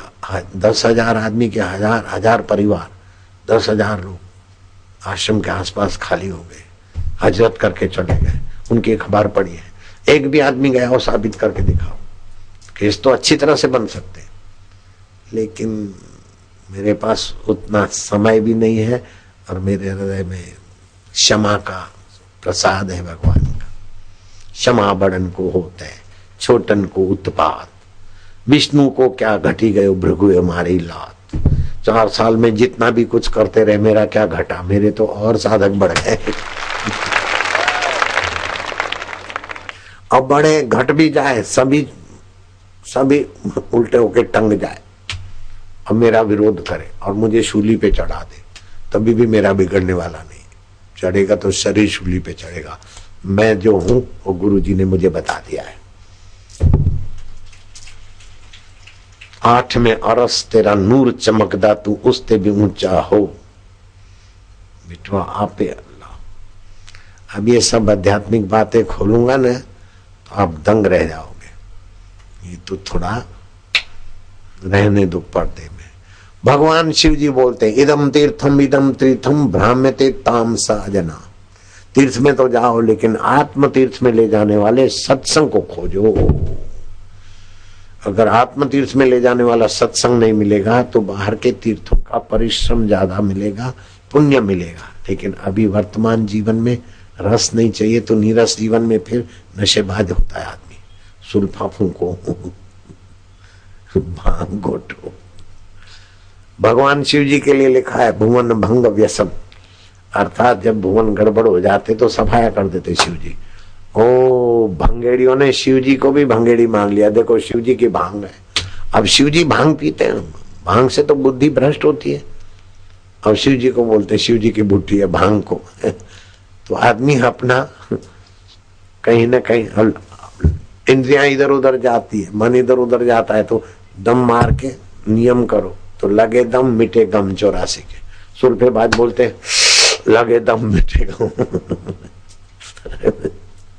अफीम से गम मिटेगा क्या बेटो? ये मनुष्य ऐसा गड़बड़ कर देता है कि भगवान को भी अपने अनुकूल बोलने वाला साबित करने में लगा देता है। अब एक हंसी की कहानी है, मैंने सुनी कथा में। एक हाथी मरकर यमपुरी पहुंचा। यमराज ने कहा अरे बेवकूफ प्राणी, तू सब प्राणियों से बड़े में बड़ा, और तू मेरे पास नरक में आया, क्या किया मन धरती पे जाकर? हाथी ने कहा यमराज मैं बड़ा नहीं हूं, मुझसे तो बड़ा मनुष्य है। बोले तेरे एक पैर में तो 4 मनुष्य तुल जाए, 2 तो जरूर तुलेंगे। ये मीडिया वाले बैठे ना, तुम्हारे जैसे भी 3 तुल जाएंगे बच्चों हाथी के एक पैर में। इतना बड़ा, बोले मैं शरीर से बड़ा हूं, बुद्धि में तो मनुष्य इतना बड़ा है, और वो तुम्हारे पास नरक में आते, मेरे पास नरक में आते। मनुष्य कैसे बड़ा है? बोले तुम्हारे पास आते होंगे निगुरे, कोई अक्कल वाला मनुष्य, दीक्षा वाला मनुष्य तुम्हारे पास नहीं आता होगा। बोले क्या मतलब? बोले दीक्षा वाला मनुष्य ही वास्तव में मनुष्य होता है, बाकी तो पशु की नहीं जीते। किसी दीक्षा वाले को लाओ आप, फिर देखो कैसा होता है। ए यमदूतो, हाथी अब यहीं रहेगा। हाथी का चित्त, हाथी की आकृति नहीं होती, हाथी का सूक्ष्म वपु होता है। ऐसे मनुष्य की शरीर ये नहीं होता पंचभौतिक, मनुष्य का जीवत्व होता है। जाओ किसी दीक्षा वाले मनुष्य को उठा लाओ, वो खेत खली की चौकीदारी कर रहा था, कोई जवान लड़का था 20-25-27 का, जो खेत से उठाया, घर में उठाया तो रोए धोए लोग, खेत से उठाया, ठंडी हवाएं देखी, अरे चारों तरफ खाट के चारों पायों को पकड़ के यमदूत ऊपर लिए जा रहे। अब क्या करूं? गुरु मंत्र जपा, प्रेरणा आई, निकाला कागज, कुछ लिखा, यमराज के दरबार में पहुंचे तो कागज पकड़ा दिया, ये मेरा भक्त है और इसको मैं यमपुरी का निर्णायक करके भेजता हूँ। यमराज टेंशन में आ गए, किसी को भी कुछ दंड देना है तो क्या करना है? बोले इसे स्वर्ग में भेज दो, इसे वैकुंठ में भेज दो, इसे स्वर्ग में भेज दो। अरे वैकुंठ और स्वर्ग में जब भीड़ बढ़ने लगी, कहानी कहती, तो भगवान ने कहा क्या धरती पर इतने बड़े बहुत संत हो गए क्या सारा वैकुंठ और स्वर्ग फुल हो रहा है? बोले नहीं, तुमने जो भेजा है ना साइन करके, वो आदमी के अनुसार भेज रहे। बोले मैंने कौन सा भेजा, मैं खुद आता हूं। नारायण ने कहा बेटे मैंने तेरे को कहां भेजा? कि प्रभु करण करावन हार स्वामी सकल घटा के अंतर्यामी, अंतरात्मा तो आप ही हो, आप ही ने लिखवाया है, आपके नाम की मैंने सही की आदि नारायण, तो आपकी सत्ता से ही तो हाथों ने लिखा ना। बोले पागल, मेरी सत्ता से हाथों ने लिखा, लेकिन सबको स्वर्ग में क्यों भेजता है, वैकुंठ में? ये प्रभु मैं अनऑफिशियली आया हूँ, ऑफिशियली भी आए तो अच्छा काम करना चाहिए, अनऑफिशियली आए तो अच्छा काम किया, उसका फल आप रूबरू हो गए, मुझे क्या घाटा पड़ा? जो नरक में जाने वाले थे वो बच गए, और आप ये समस्या को देखने के लिए रूबरू आए, तो मैं अब कैसे, मुझे क्या घाटा हुआ? और जो परोपकार करता है उसका तो भला होता ही है। बोले अब देखो, तुम जहां से आए यमदूत तुम्हें वहां छोड़ के आएंगे। बोले तो आपका शास्त्र मिथ्या हो जाएगा। मम दर्शन फल परम अनुपा, मेरे दर्शन का फल अनुपम है, और फिर मैं काश्तकारी का झक मारने जाऊंगा तो आपके दर्शन का फल क्या होगा? शास्त्र झूठे हो जाएंगे महाराज। नारायण ने कहा हद हो गई यार, तो गुरु दीक्षा वाला है। बोले अच्छा तो तू नीचे नहीं भेजता हूं, स्वर्ग में भेज देता हूं, कि स्वर्ग में तो भोग विलास है, आपका दर्शन और आपका भक्त और भोग विलास में जाएगा। बोले अच्छा मेरे भाई तुम मेरे वैकुंठ में चल। बोले मैं अकेला नहीं आ सकता हूँ, जिस हाथी की कृपा से मुझे लाया गया उसको पहले। बोले अच्छा भाई हाथी को भी भेजो। हाथी ने कहा राम राम यमराज, ये है जिंदा मनुष्य दीक्षा वाला, आपके नाक में दम कर दिया। नारायण को अपना कानून स्वीकार करना पड़ा, हम जा रहे राम राम, जिंदा मनुष्य वही होता है गुरु दीक्षा वाला। जोगी रे क्या जादू है तेरे ज्ञान में, क्या जादू है तेरे जोग में। दीक्षा से ये मनुष्य इतना ऊंचा हो जाता है कि भगवान का बाप बन जाता है, भगवान का गुरु बन जाता है। अरे भगवान को अपने चेले का चेला बना देता है। जैसे सांदीपनी संसार से जार के गुरु जा रहे थे, सांदीपनी पे खुश थे, बेटा क्या चाहिए गुरुजी, जिनको जो आपने दिया है ठीक है, मुझे तो आपका दर्शन और आपकी दीक्षा पर्याप्त है। सांदीपनी तूने गुरु की महिमा जानी है, मैं तुझे बाहर का तो कुछ नहीं देता हूं, लेकिन मैं वचन देता हूं जो प्रेमा अवतार श्री कृष्ण का भी हुआ है, तू तो मेरा चेला है, वो तेरा चेला बनेगा। कृष्ण अपने चेले का चेला बना दिया भगवान को। क्या ताकत है मनुष्य तो, है कि नहीं है? ये नावल कथा नहीं है, ऐतिहासिक शास्त्रीय बात है। तो आप में ऐसा भगवत सत्ता छुपी है, भगवान को साकार रूप में, निराकार रूप में, प्रेमा अवतार रूप में, मर्यादा अवतार रूप में, जिसी रूप में ध्याओ उसी भाव की अभी अभी अभिवृद्धि होती। अमुक मंत्र जप करके आप भोजन करो तो क्या क्या होता है। अमुक कंठ में जप करते करते 2 मिनट सो तो गुरु के साथ संग कांटेक्ट हो जाता है, स्वप्न में बातचीत होती, ईश्वर का साकार विग्रह का प्रागट्य हो सकता है।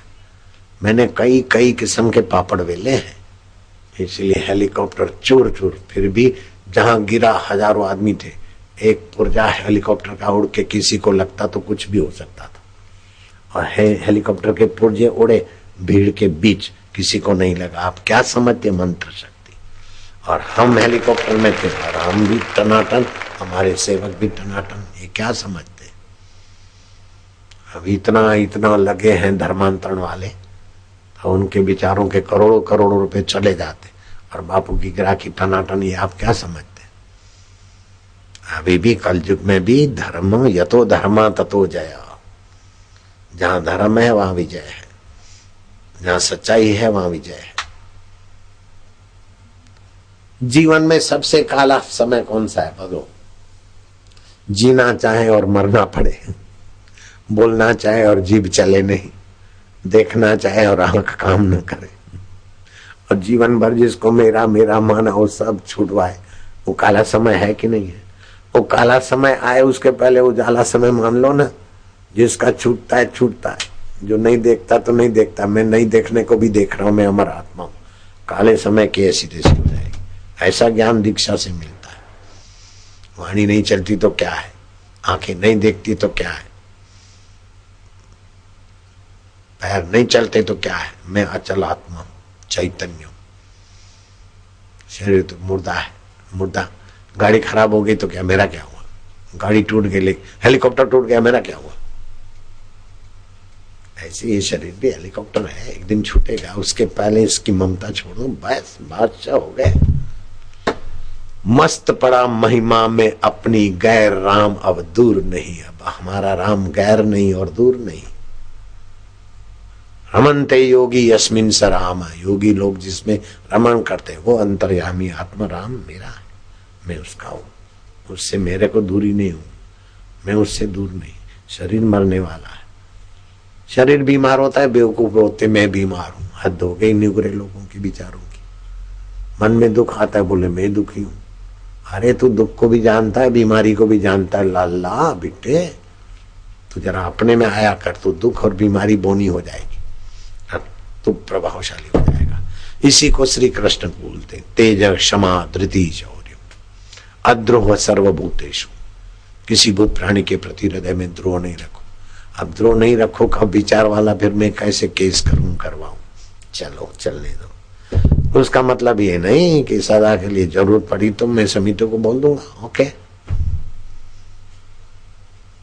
जो जरूर अति करेंगे तो फिर जो कानूनी होता है करो, क्या है इसमें? चंदन भी अधिक रगड़ो तो फिर ताप देता है। अब ये बोलेंगे देखो बापू ने दी मीडिया वालों को धमकी। धमकी नहीं दे रहा हूं, अपने हृदय की बात अपने वालों से कह रहा हूं। अब तुम उल्टा सीधा करो तो तुम्हारी मर्जी की बात है। मैं तो अपने शिष्यों के बीच अपनी बात कह रहा हूं। परिवार में अपनी बात कहना जुल्म है क्या, गुनाह है क्या? तो ये मेरा परिवार है, भक्त परिवार है, मैं कह रहा हूं अपने विचार। किसी को धमकी लगे तो लगाओ, नहीं तो सच्चाई है। अपना वार्तालाप हो रहा है। नारायण हरि इनकलाब जिंदाबाद नहीं कर रहा हूं। मैं किससे लड़ूं, किससे भिड़ूं? सब मेरे ही स्वरूप है बेचारे, सबका मंगल। फिर भी ये सिद्धांत समझ लेना, आप गृहस्थी में रहते हो, संसार में रहते हो, आप हम सभी। तो ये कथा भी याद रखना।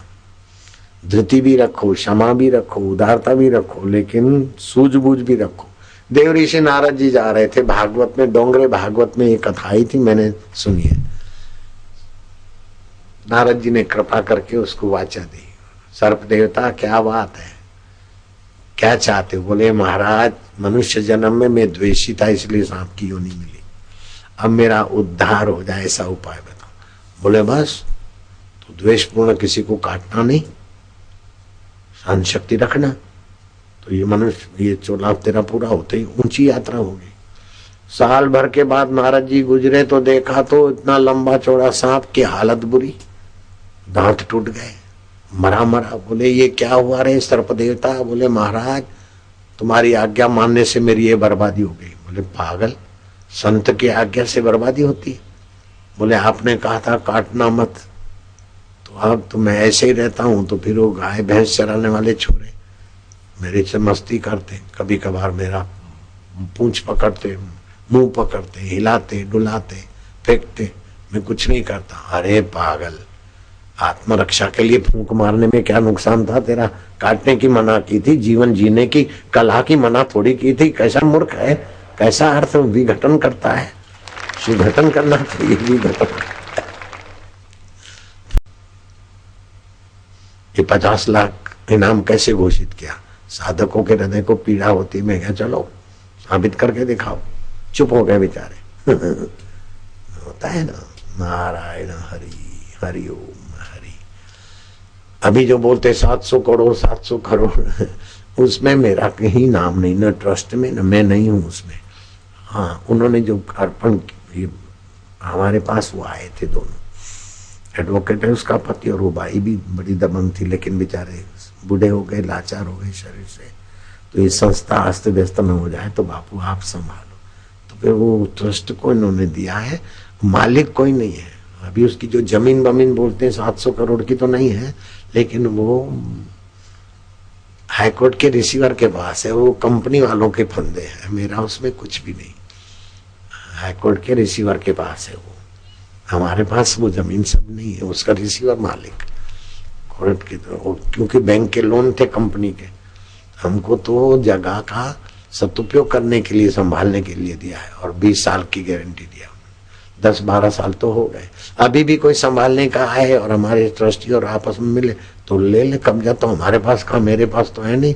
जो ट्रस्टी हैं, जो हैं डायरेक्टर बातचीत करें। अभी भी उन्होंने जो जैसा टर्म्स कंडीशन है और जो खर्चा वर्चा किया है, उसको नंदन वन बनाया है, वो आपस में मिलके अभी भी ले लें। 700 करोड़ क्या, 200 करोड़ भी क्या, 100 करोड़ भी क्या, इतना तो हमारे ट्रस्टियों ने खर्च भी नहीं किया है।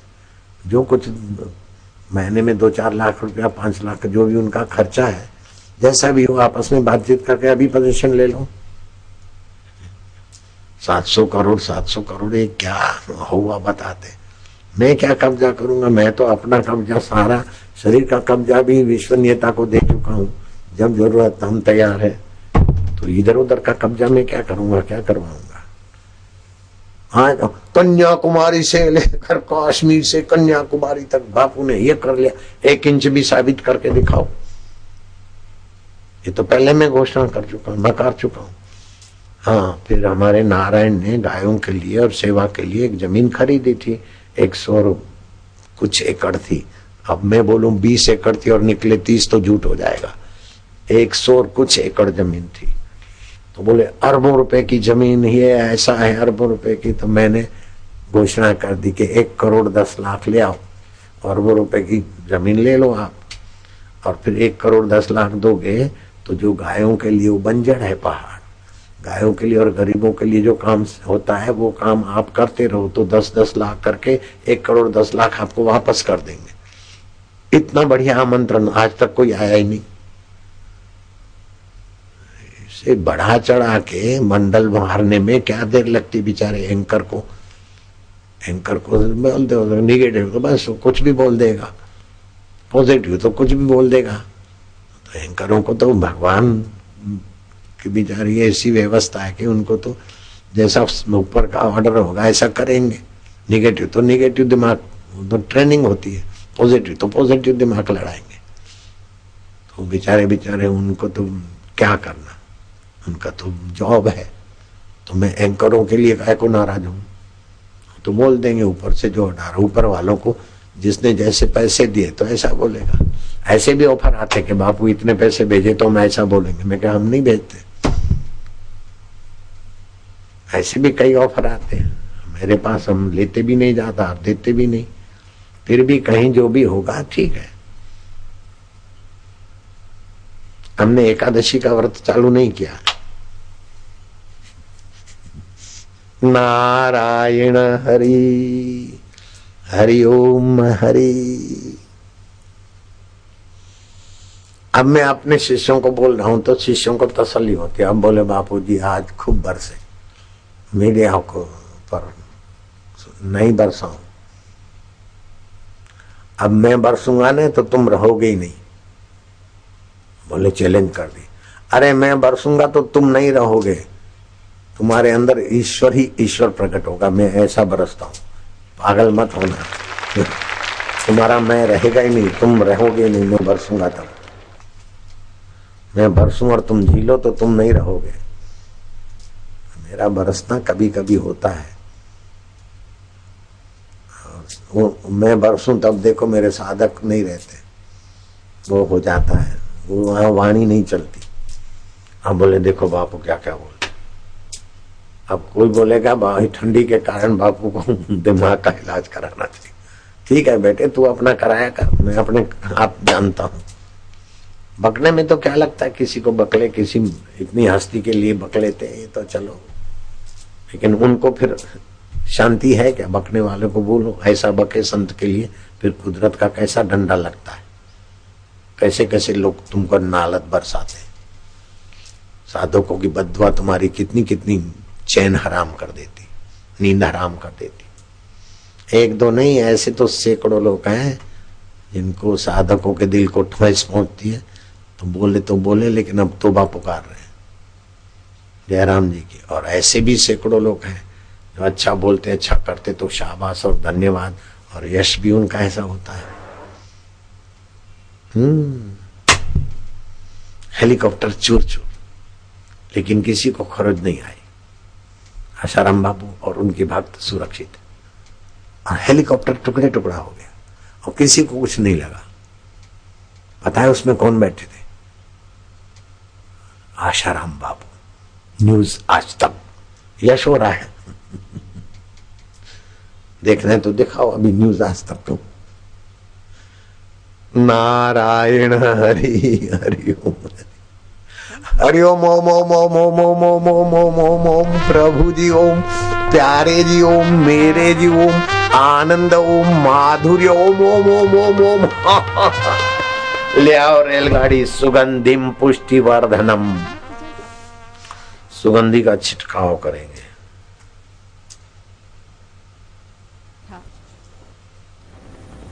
मगर हेलीकॉप्टर जमीन पर उतरने से पहले ही जमीन पर यूं धम से गिरा, लोगों के बीच गिरा और हेलीकॉप्टर के परखच्चे उड़ गए।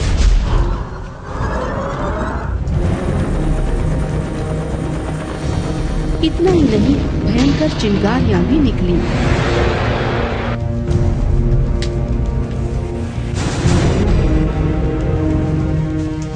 और ताज्जुब की बात ये कि संत श्री आशाराम जी बापू पायलट सहित हेलीकॉप्टर में सवार पूरी टीम के साथ बाहर आए।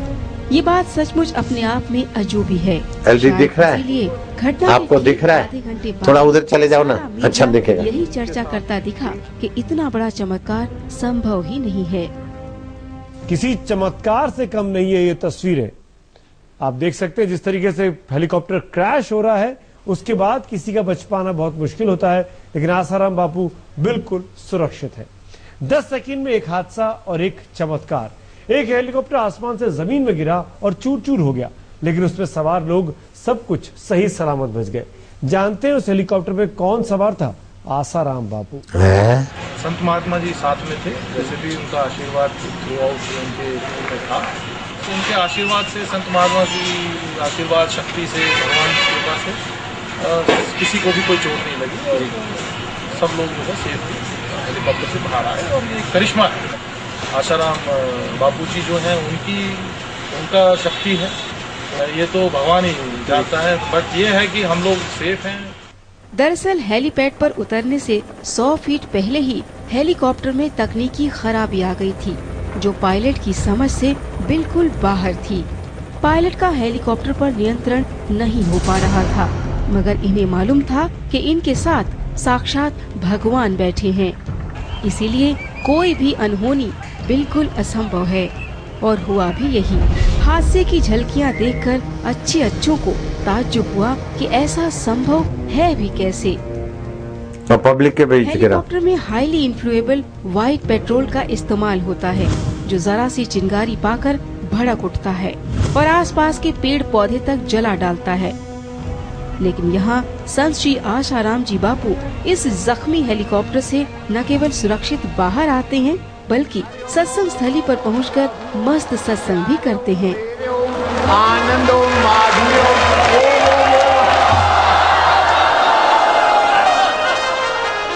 क्या हाल चाल है? रेलगाड़ी वहीं रुके, रेलगाड़ी वहीं रुके। आज तक कभी सुना नहीं होगा। हाँ, हेलीकॉप्टर का कुछ गड़बड़ हो जाए और धड़ाक धूम गिरे और सब ज्यों के त्यों और हेलीकॉप्टर के चूरे चूरा।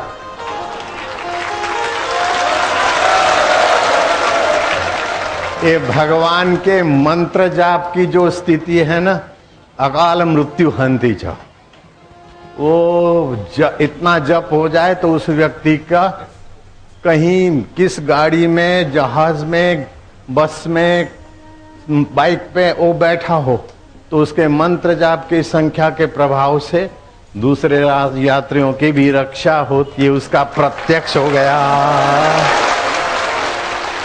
मुझे तो हिंदू धर्म में जन्म लेने का बड़ा गर्व है और हिंदू धर्म के मंत्र विज्ञान का मुझे बहुत फायदा मिला है। और वो तो आज सारी दुनिया सुनती होगी, देखती होगी कि हेलीकॉप्टर टुकड़े टुकड़ा हो गया और उसमें बैठे हुए आदमी को खरोज नहीं आई और ऐसे हटे। नारायण हरि हरि ओम, इतना ऊपर से गिरा धड़ाक धूम, हेलीकॉप्टर के टुकड़े टुकड़े 3 और आगे का हिस्सा तो पुर्जा पुर्जा अलग और हमारा पुर्जा पुर्जा अप टू डेट। ये देख ले भगवान की महिमा, गुरु मंत्र का प्रभाव प्रत्यक्ष देख ले। नास्तिक भी आज सुधरने की सीजन है। बड़े से बड़े नास्तिकों को भी भगवान की कृपा चैलेंज करती है कि जहां सुमति वहां संपत्ति और सुरक्षा, और जहां कुमति जरा सा कोई रावा गए तो गए, मिनिस्टर साहब, मुख्यमंत्री साहब, फलाने गए तो गए, पता ही नहीं चला कि कई दिनों के बाद। लेकिन वही हेलीकॉप्टर का हादसा, बापू हमारे सामने हेलीकॉप्टर क्रश हुआ, गिरा और नाच रहे हैं, खेल रहे हैं। बापू और पायलट और सभी मौज में है, तुम भी मौज में हो। है ये कैसा है जादू समझ में न आया, ये कैसा है जादू समझ में न आया। तेरे प्यार ने हमको जीना सिखाया, तेरे प्यार ने हमको जीना सिखाया। नारायण श्रीमन नारायण, नारायण श्रीमन नारायण, नारायण भव नारायण श्रीमन नारायण, नारायण नारायण। मुझे इस बात की खुशी है कि हेलीकॉप्टर मेरे प्यारों के बीच गिरा। नाचो बाबा नाचो। और प्यारों को भी खरोंच नहीं आई। देखते रह गए कि कैसे एक्सीडेंट होता है। आज तक तो सुना होगा हेलीकॉप्टर कैसे गिरता होगा, एक्सीडेंट कैसे होता होगा, आज रूबरू देखा कि कैसे गिरा है, आंखों से देखा। और हेम खेम बचे बचाए भी आंखों से देखे। भगवान के मंत्र की महिमा नहीं है, गुरु मंत्र का प्रभाव नहीं है, कोई ना बोले तो भी है। ऐसा पूरी दुनिया में न कभी देखा गया है और न ही सुना गया है। तभी तो विश्व हिंदू परिषद के अध्यक्ष श्री अशोक सिंघल जी ने इस घटना के जरिए पूरी दुनिया को ये संदेश भी दिया। जो चमत्कार आपके साथ हुआ है उसको सारे दुनिया ने देख लिया। अब और क्या परीक्षा लेने वाले हैं लोग? अब 700 करोड़ की लेंगे। परिस्थिति में महाराज जी, हम लोग तो यही आशा करते हैं कि हमारे संतों ने आज तक इस देश की रक्षा की है, समाज की रक्षा की है। आप ही पर हमारा विश्वास है कि आप ही कुछ करेंगे तो इस देश के भीतर परिवर्तन होगा।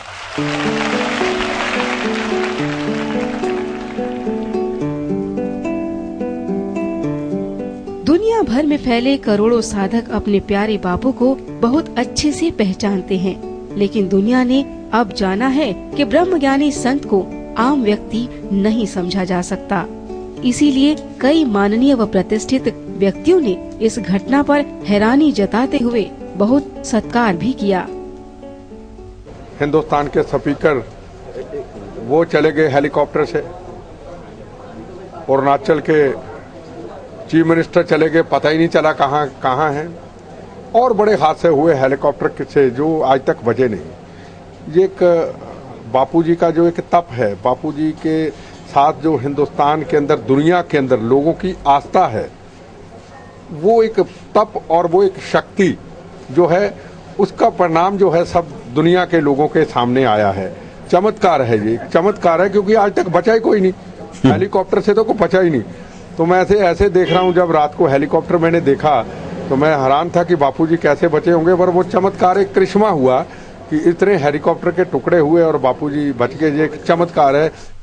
भारतीय संस्कृति में आस्था रखने वाले लोगों पर इस परमात्मा की असीम कृपा है राजनाथ कि इतनी बड़ी दुर्घटना हेलीकॉप्टर के माध्यम से हुई और परम पूज्य आशाराम बापू और उनके सहयोगियों का बाल बांका भी नहीं हो पाया। यह यदि परिणाम है तो मैं समझता हूं कि हमारे परम पूज्य आशाराम बापू को जो दैवी शक्ति प्राप्त हुई है, जिस परमात्मा ने उनके अंदर जो शक्ति समाहित की है, उसी का ही यह करिश्मा था, उसी का ही यह परिणाम था कि परम पूज्य आशाराम बापू और उनके किसी भी सहयोगी को रंच मात्र चोट तक नहीं लगी है। मैंने ऐसी दुर्घटना कभी अपने जीवन में नहीं देखी थी। जिसने भी उस दुर्घटना को टेलीविजन के पर्दे पर देखा, सभी यह मान चुके थे कि अब इसमें से कोई बचा नहीं होगा। लेकिन क्षण भर ही देखा होगा आप लोगों ने कि ईश्वर की महती अनुकंपा से बिल्कुल सही सलामत हमारे सबके आस्था विश्वास के केंद्र परम पूज्य आशाराम बापू अपने सहयोगियों के साथ बाहर आए और आज प्रत्यक्ष हम सभी लोग अपने चक्षुओं से उनका दर्शन कर रहे हैं। मैं जानता हूं इस सच्चाई को, चाहे इस भारत का कोई सीएम क्यों न हो, चाहे भारत का कोई पीएम क्यों न हो, पूरी पार्टी के द्वारा यदि उनकी कोई सार्वजनिक सभा आयोजित करनी हो, तब भी इतना बड़ा जनसमूह इकट्ठा नहीं किया जा सकता जितना बड़ा जनसमूह आज परम पूज्य आशाराम बापू के दर्शन के लिए यहाँ पर अपनी आंखों के सामने देख रहा हूँ। इसीलिए तो बापू के सभी श्रद्धालु जन चलो रेलगाड़ी आज जा जोगी रे। मोबाइल फोन से कैंसर की बीमारी, नपुंसकता की तकलीफ, कान की तकलीफ, अनिद्रा, चिड़चिड़ा स्वभाव, ये सभी तकलीफों को टक्कर मारने के लिए गाएंगे सुरेश भैया, जिन्होंने नित्य नवीन रस भरा है वापिस। राग पहाड़ी सुनने से, राग वसंती सहानी सुनने से मोबाइल फोन की हानियों को टक्कर मारने वाली ऊर्जा पैदा होती है। अपने दर्शकों को ये ऊर्जा प्राप्त हो। जोगी रे, क्या जादू है तेरे प्यार में, क्या जादू है तेरे जोग में, और क्या जादू है तेरे दिलदार में। जोगी रे, बिन मांगे सब मिल जाता जोगी की शरण में आके, बिन मांगे सब मिल जाता जोगी की शरण में आके। सारे मनोरथ पूर्ण होते में प्रीति लड़ा के, सारे मनोरथ पूर्ण होते इनमें प्रीति बढ़ा के। जोगी रे, क्या जादू है तुम्हारे प्यार में, जोगी रे क्या जादू है तुम्हारे जोग में। हरिओम हरि, हरिओम हरि, हर दिल में हरि, हर दिल में हरि, मेरे प्रभु हरि, मेरे प्रभु हरि। प्रयाग में हरि, प्रयाग हरि, हरिओम हरि, हरिओम हरि।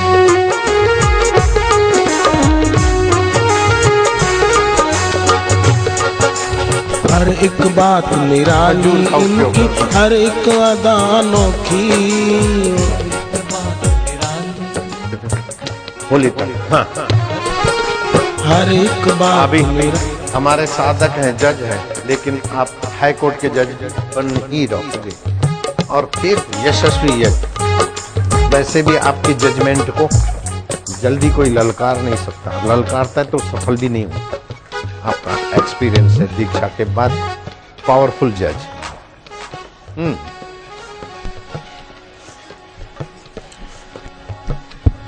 दीक्षा लेने के बाद इनके निर्णय शक्ति बहुत सात्विक हो गई। और इनके जजमेंट को कोई चैलेंज नहीं करता। चैलेंज करता है तो जल्दी सफल नहीं होता, अनर्गल चैलेंज हो जाती है। बोलो, मैं सच बोलता हूँ, न्यूज़पेपर देखकर नहीं बोलता हूँ, मेरे साधक जज हैं इसलिए बोलता हूँ। ऐसे मेरे कई चीफ जस्टिस भी साधक थे, विजय दीवान, पोटी साहब, मेहता साहब, गुजरात के और जगह के। तो वो थोड़ा सा वही क्लियर हो जाए आज का, और महाकुंभ पर कुछ बता दीजिए पब्लिक पीछे आ महाराज की महाकुंभ के लिए तो बताया हुआ है, इसमें थोड़ा ले लेना विस्तार से। प्रयागराज का एक स्नान जीवात्मा को पाप ताप से मुक्त करता है, और प्रयागराज में त्रिवेणी में संगम स्नान का तो महापुण्य है, लेकिन शास्त्रकारों ने कहा कि आंतरिक त्रिवेणी में भी गोता मारना चाहिए। इंडा, पिंगला और सुषुम्ना, गंगा, यमुना और सरस्वती। श्वास अंदर जाए तो ओम और बाहर आए तो एक, ऐसे करते ओम स्वरूप आत्मा परमात्मा में विश्रांति पाता है। तो इस महाप्रयाग का परम प्रयाग पुण्य होता है। शिव जी कहते हैं इदम तीर्थम भ्राम्यते तामसा जना, आत्म तीर्थम न जानन्ति कुतः मोक्षसी प्रिय। तो ये इन तीर्थों में जाने के बाद आत्म तीर्थ में ले जाने वाले सत्संग में जाने के लिए शिव जी सबको कृपा करके संदेश देते हैं। और आज किसी ने उछाल दिया कि रतलाम में जेविल कोई कंपनी जो भी है वो 700 करोड़ की जमीन बापू ने और उनके बेटे ने हथिया ली है। बिल्कुल वाहियात बातें हैं, 1% भी उसमें सच्चाई नहीं है। प्रेरणा बेन करके थी, गुजरात की माई, बॉम्बे में रहती थी, और उनके पति भी एडवोकेट थे। वो लोग मेरे पास आए, रतलाम में मेरा आश्रम है, 2-3 बार उन्होंने मेरे को कहा कि ये सब हम संभाल नहीं पाते हैं, आपके भक्त बहुत हैं, अब आप करो। तो हमने क्या किया, तो ये पूरी कंपनी हमारे हवाले नहीं है, ये 700-800 करोड़ से हमारा कोई लेना देना नहीं। वो एक ट्रस्ट बना और उसमें कुछ लोग थे, तो सबने आग्रह किया तो नारायण साईं का नाम रखा है, और वो ट्रस्ट की प्रॉपर्टी है। और बाकी जो कंपनी ने लोन लिए थे और जो कुछ फंगे बंगे थे पूर्व के डायरेक्टरों के, तो उनको 2004 में 2 में जो भी घोटाले हुए, तो फिर कोर्ट का रिसीवर उस चीज को संभालता है, और वो हमारी उसमें मालिकियत नहीं है। हमारे लोग ट्रस्टी हैं, और वो भी उन्होंने 20 साल की लीज पर संभालने को जहां तक मुझे पता है दिया है। तो बापू ने 700 करोड़ की तो क्या 7 पैसे की भी जमीन मैंने हड़प की है। आप साबित करो तो मैं आपका चेला बन जाऊं, और क्या कर सकता हूं। वो हमारे मतलब आपके ट्रस्ट में इसमें कुछ भी नहीं, हमारा उससे कोई लेना देना नहीं, फिर भी लेना देना है, क्योंकि असामाजिक भूमाफिया हड़प कर रहे थे मंदिर की जगह को, और पसीना बहा के जिन्होंने बनाए वो बेचारे चलने, अभी वो बेड रेस्ट पे है, उठ भी नहीं सकती है। ऐसी बाई आई उन दिनों में तो चलती फिरती थी, और उनका पति भी बड़ा एडवोकेट और सज्जन भी है। तो दोनों ने कहा कि बापू आप बधु बगड़ी जाए ना करता तुम्हारा जेवा संत आने। और उनको हर महीने कई लाख रुपया तो लाइट का बिल आता था, और दूसरे नौकर चाकर, इतनी सारी जमीन जागीर और नाजायज कब्जा कुछ लोगों ने तो उस समय किया, लेकिन जब से हमारे ट्रस्टियों ने संभाला है, और हमारे ट्रस्टी भी बड़े खानदान है। अब वो हावड़ा मिल का मालिक है, अब वो उधर से कलकत्ता से इधर काय को लेने को, ऐसे दूसरे उसमें है ट्रस्टी। तो अभी वहाँ गौशाला ही चल रही है, गौशाला भी चल रही है, और जप यज्ञ भी, गरीब गुरबों की सेवा भी हो रही है, और मंदिर के पुजारियों को तनख्वाह भी मिल रही है, भगवान को भोग भी लग रहा है।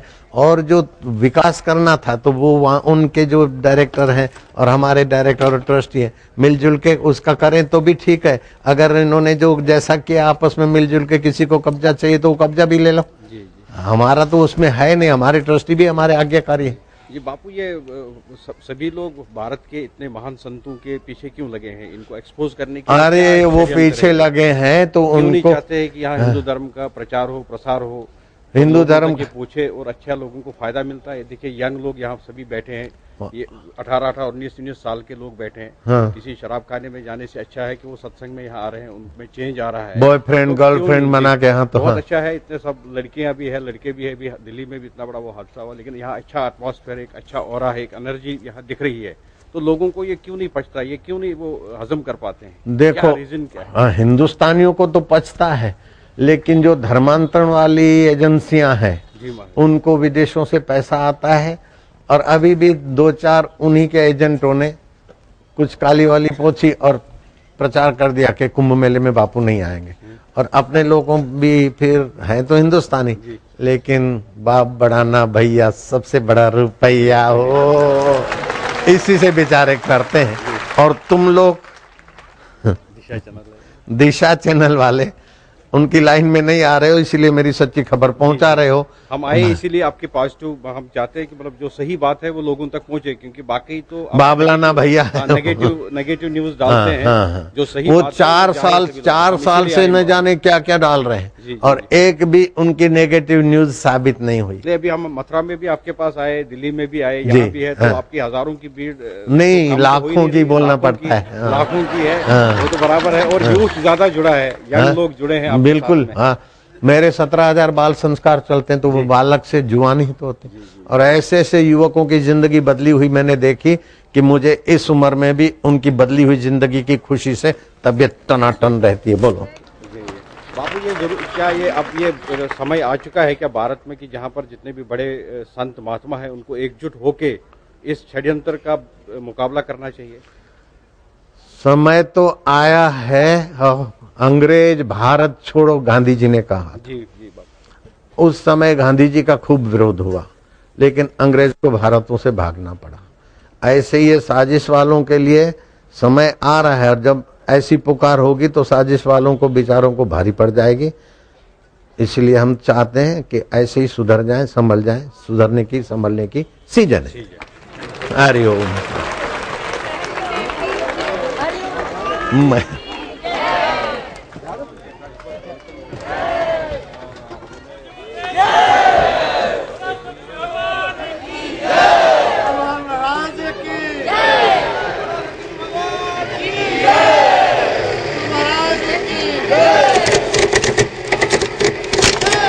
देखो, संतों का स्वागत हो रहा है तुलसी की मीठी गोलियों से। बीच में मत खड़े रहो, संतों के चरणों तक मीठी मीठी गोलियां। अब थोड़ा ये भी ले ले लाला, ये गोलियां उड़ती, जो खड़े हैं उनको बाहर नहीं।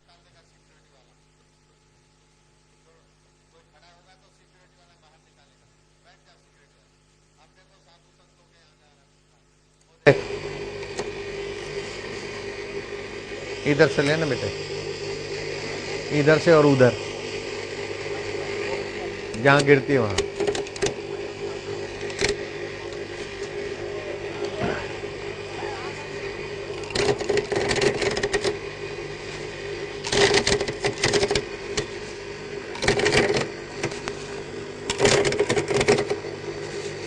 उठोगे तो चोट लगेगी, बैठे रहो।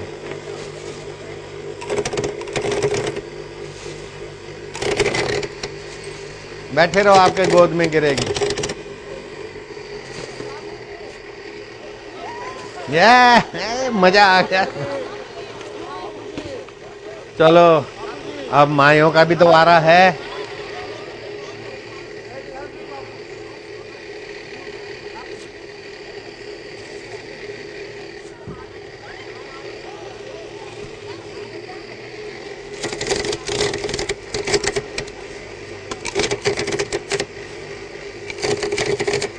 खड़े रहोगे तो लगेगी बेटे, बैठ जा बैठ जा।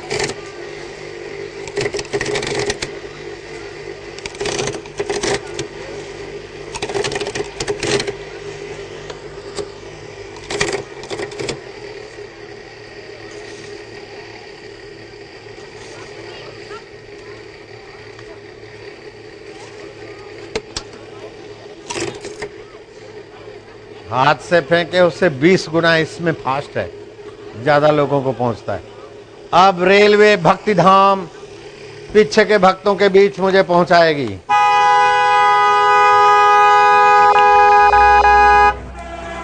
सुगंधिम पुष्टिवर्धनम।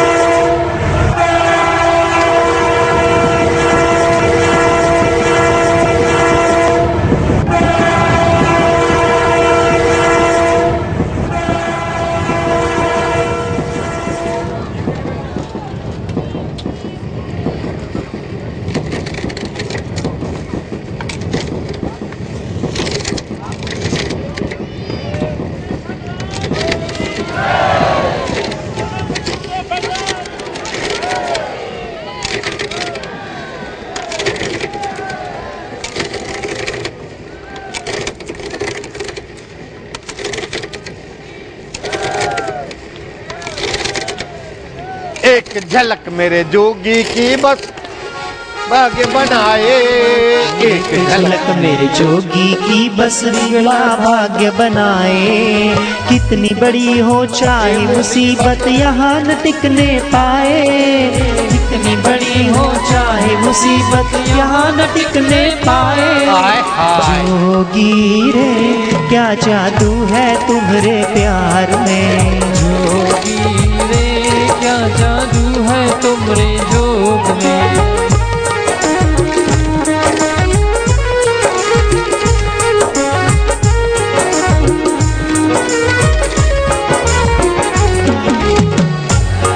तुम मेरी हिम्मत, तुम मेरी ताकत, तुम मेरी हिम्मत, तुम मेरी ताकत, तुमसे डरती हर आफत, तुमसे डरती हर आफत।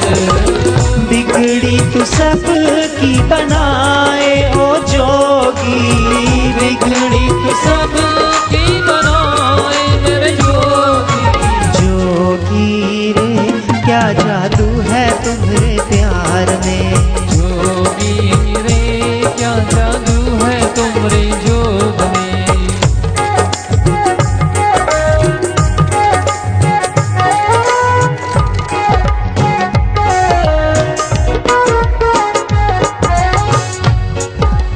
गंगा जी निकले गौमुख से जाए गंगा सागर, गंगा जी निकले गौमुख से जाए गंगा सागर। जोगी का सद्ज्ञान तो बसता सबके दिल में आकर, जोगी का सद्ज्ञान तो बसता सबके दिल में आकर। जोगी रे क्या जादू है तुम्हारे प्यार में, जोगी रे क्या जादू है तुम्हारे जोग में।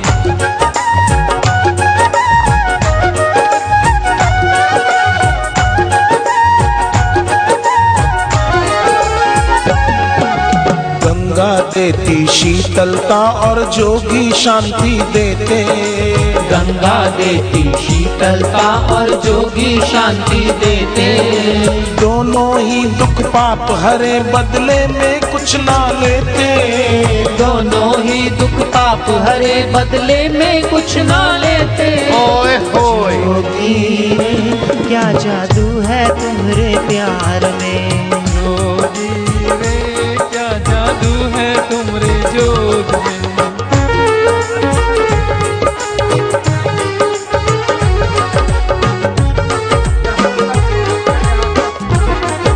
वहाँ तो गाड़ी की पटरियां बाँ पुकार गई और पैरों की भीड़ बढ़ती हाँ हाँ पुकार रही आ रही।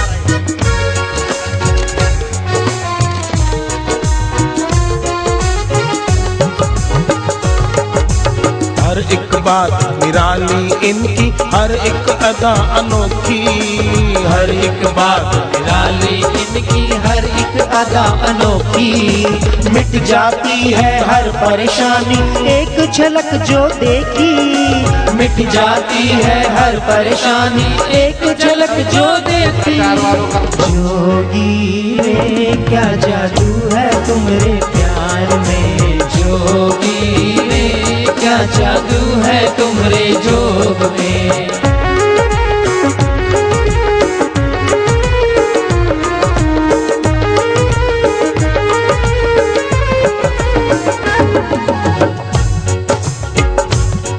तेरी सूरत में प्रभु दिखता, तेरी सूरत में प्रभु दिखता, शोक न दुख यहाँ टिकता, कोई शोक न दुख यहाँ टिकता। तेरी शरण सुखदाई ओ जोगी, तेरी शरण सुखदाई मेरे जोगी। जोगी रे क्या जादू है तुम्हारे प्यार में, जोगी रे क्या जादू है तुम्हारे जोग में। धाम आ रहा है। अब दिशा चैनल को मैं एक बात बताने को वहीं आ रहा हूं, दिशा दर्शकों को। सुगंधी आई, सुगंधी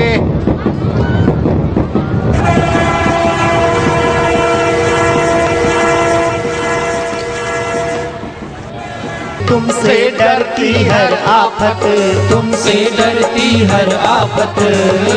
बिगड़ी तू सब की बनाए ओ जोगी, बिगड़ी तू सब की बनाए मेरे जोगी।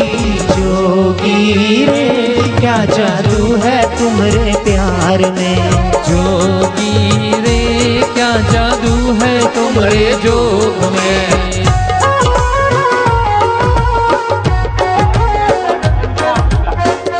दीक्षा के बाद 50,000 लोग चले गए, फिर भी इतनी भीड़ है। सुबह 7 बजे के 6:30 के बैठे।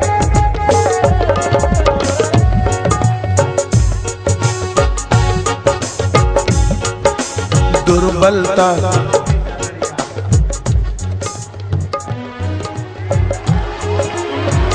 फूलों की चदरिया उड़ाई। एक कुंभ मेले में प्रयागराज वाले स्वागत कर रहे हैं, बोले बापूजी प्रयाग में नहीं आएंगे, देख ले बापा।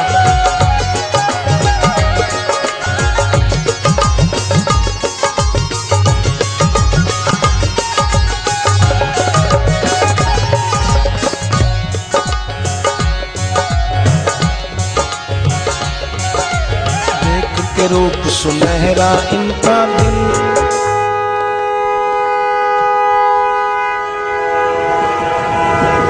बन ठन के आय था।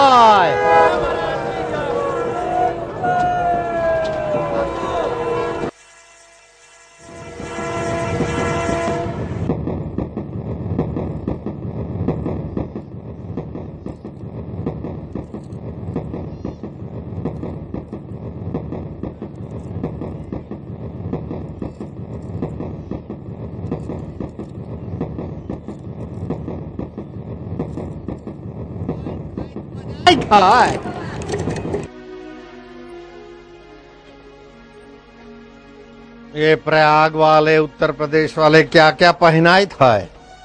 जय जय। नारायण नारायण नारायण।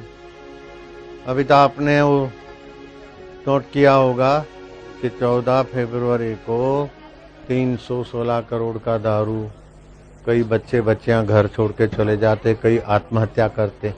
इससे तो वैलेंटाइन डे 14 फरवरी को मातृ पितृ पूजन दिवस। ऐसी माताएं हैं, बच्चे पिता हैं जो चाहते हैं कि हमारे बच्चे नेक हों और उनका अंतरात्मा भी बरसेगा। वैसे ही माता पिता बच्चों पे मेहरबान होते हैं, लेकिन माता पिता का जब पूजन होगा तो माता पिता के अंतरात्मा भी उन पर मेहरबान होकर बच्चे तेजस्वी होंगे। ईसाई भी चाहते हैं हमारे बच्चे अच्छे हों, मुसलमान भाई भी चाहते हैं, पारसी यहूदी भी चाहते हैं, हिंदू तो चाहते ही हैं। तो वैलेंटाइन डे की जगह पे मातृ पितृ पूजन दिवस, जिससे आने वाला उज्जवल भविष्य हो, उज्जवल समाज हो, सभी का मंगल। कार्यक्रम है यहाँ पर। हाँ, मैं अभी आने वाला हूँ। फिर वापस की तारीख में आज शाम को घोषित करूंगा।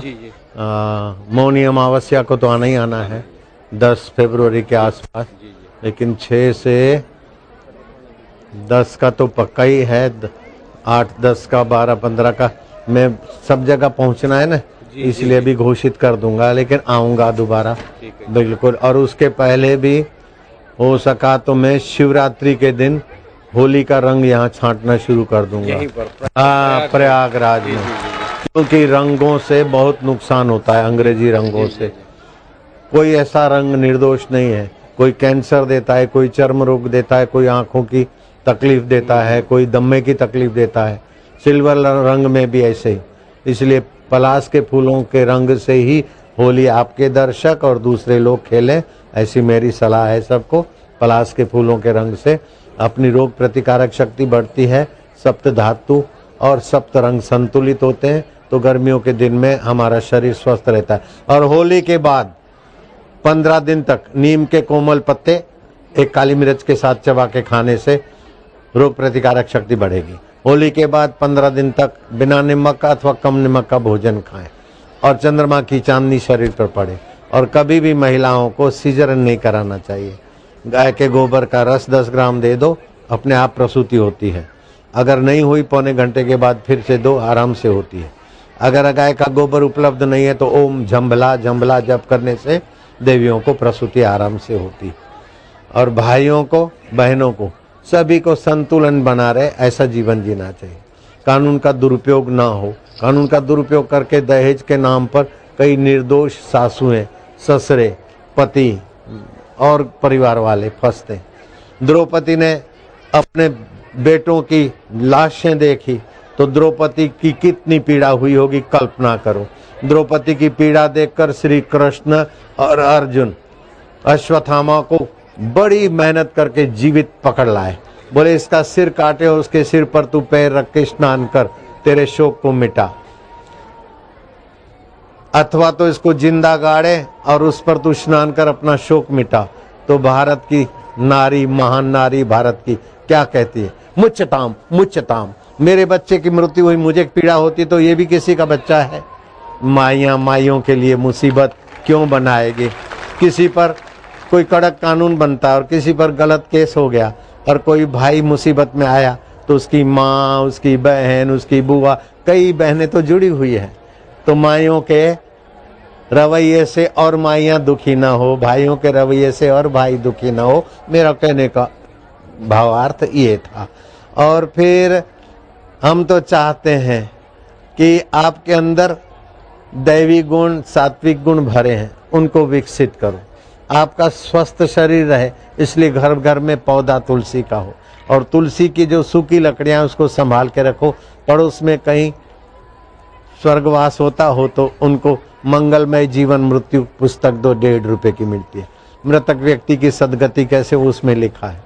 और मृतक व्यक्ति के साथ और कुछ न कर सको, पड़ोस के नाते सूखी लकड़ियां दो, उसके मुंह पर, उसके छाती पर, अथवा अग्नि संस्कार देते समय घास के साथ वो लकड़ी हो तो उसकी दुर्गति से रक्षा होगी, नीच योनियों से रक्षा होगी। हर जाति के लिए, कई मुसलमान भाइयों को भी फायदा हुआ। मेरे पास ऐसे कई ऐतिहासिक घटनाएं भी हैं और प्रत्यक्ष भी कई लोग हैं। नारायण नारायण। तो सब स्वस्थ रहें, सब सुखी रहें और मौत के पहले अंतर आत्मा ला इल्ला इल्लल्लाह, अल्लाह का सिवाय कोई नहीं, रब के सिवाय कोई नहीं, ऐसा अनुभव हो जाए। दुख शरीर को होता है, बीमारी, और मन को दुख होता है, आप उसके साक्षी हैं। अपने आत्मा में आओ। स्वस्थ जीवन, सुखी जीवन, सम्मानित जीवन। नारायण नारायण। और दिशा ऐसी ही दिशा होनी चाहिए। नारायण नारायण। लाइव जा रहा है 9:30 से 10 बजे। आज शाम को दिशा चैनल देखना, 9:30 से 10 बजे तक दिशा चैनल में बापू का सत्संग टनाटन धनाधन। हरिओम हरिओम। तो ये चल रहा है 5:40 से सुबह 5:40 से 6 बजे तक दिशा चैनल में सत्संग आता है। नारायण साईं का 9:30 से 10 रात। नारायण साईं का 9:30 से 10 रात को आता है दिशा चैनल में। हमारा अमेरिका में दिन में 2 बार सत्संग आता है। और आज दिशा चैनल में ये लाइव दिखाएंगे आप भी का 9:30 से 10 दिशा चैनल वाले दिखाएंगे। ये सेवा भाव से ही दिखाते हैं। समाज का वर्ग सुंदर बने, साहसी बने, स्वस्थ बने और मंगलमय समाज हो, क्योंकि दिशा ही ऐसी है, नाम ही दिशा। हरिओम हरिओम।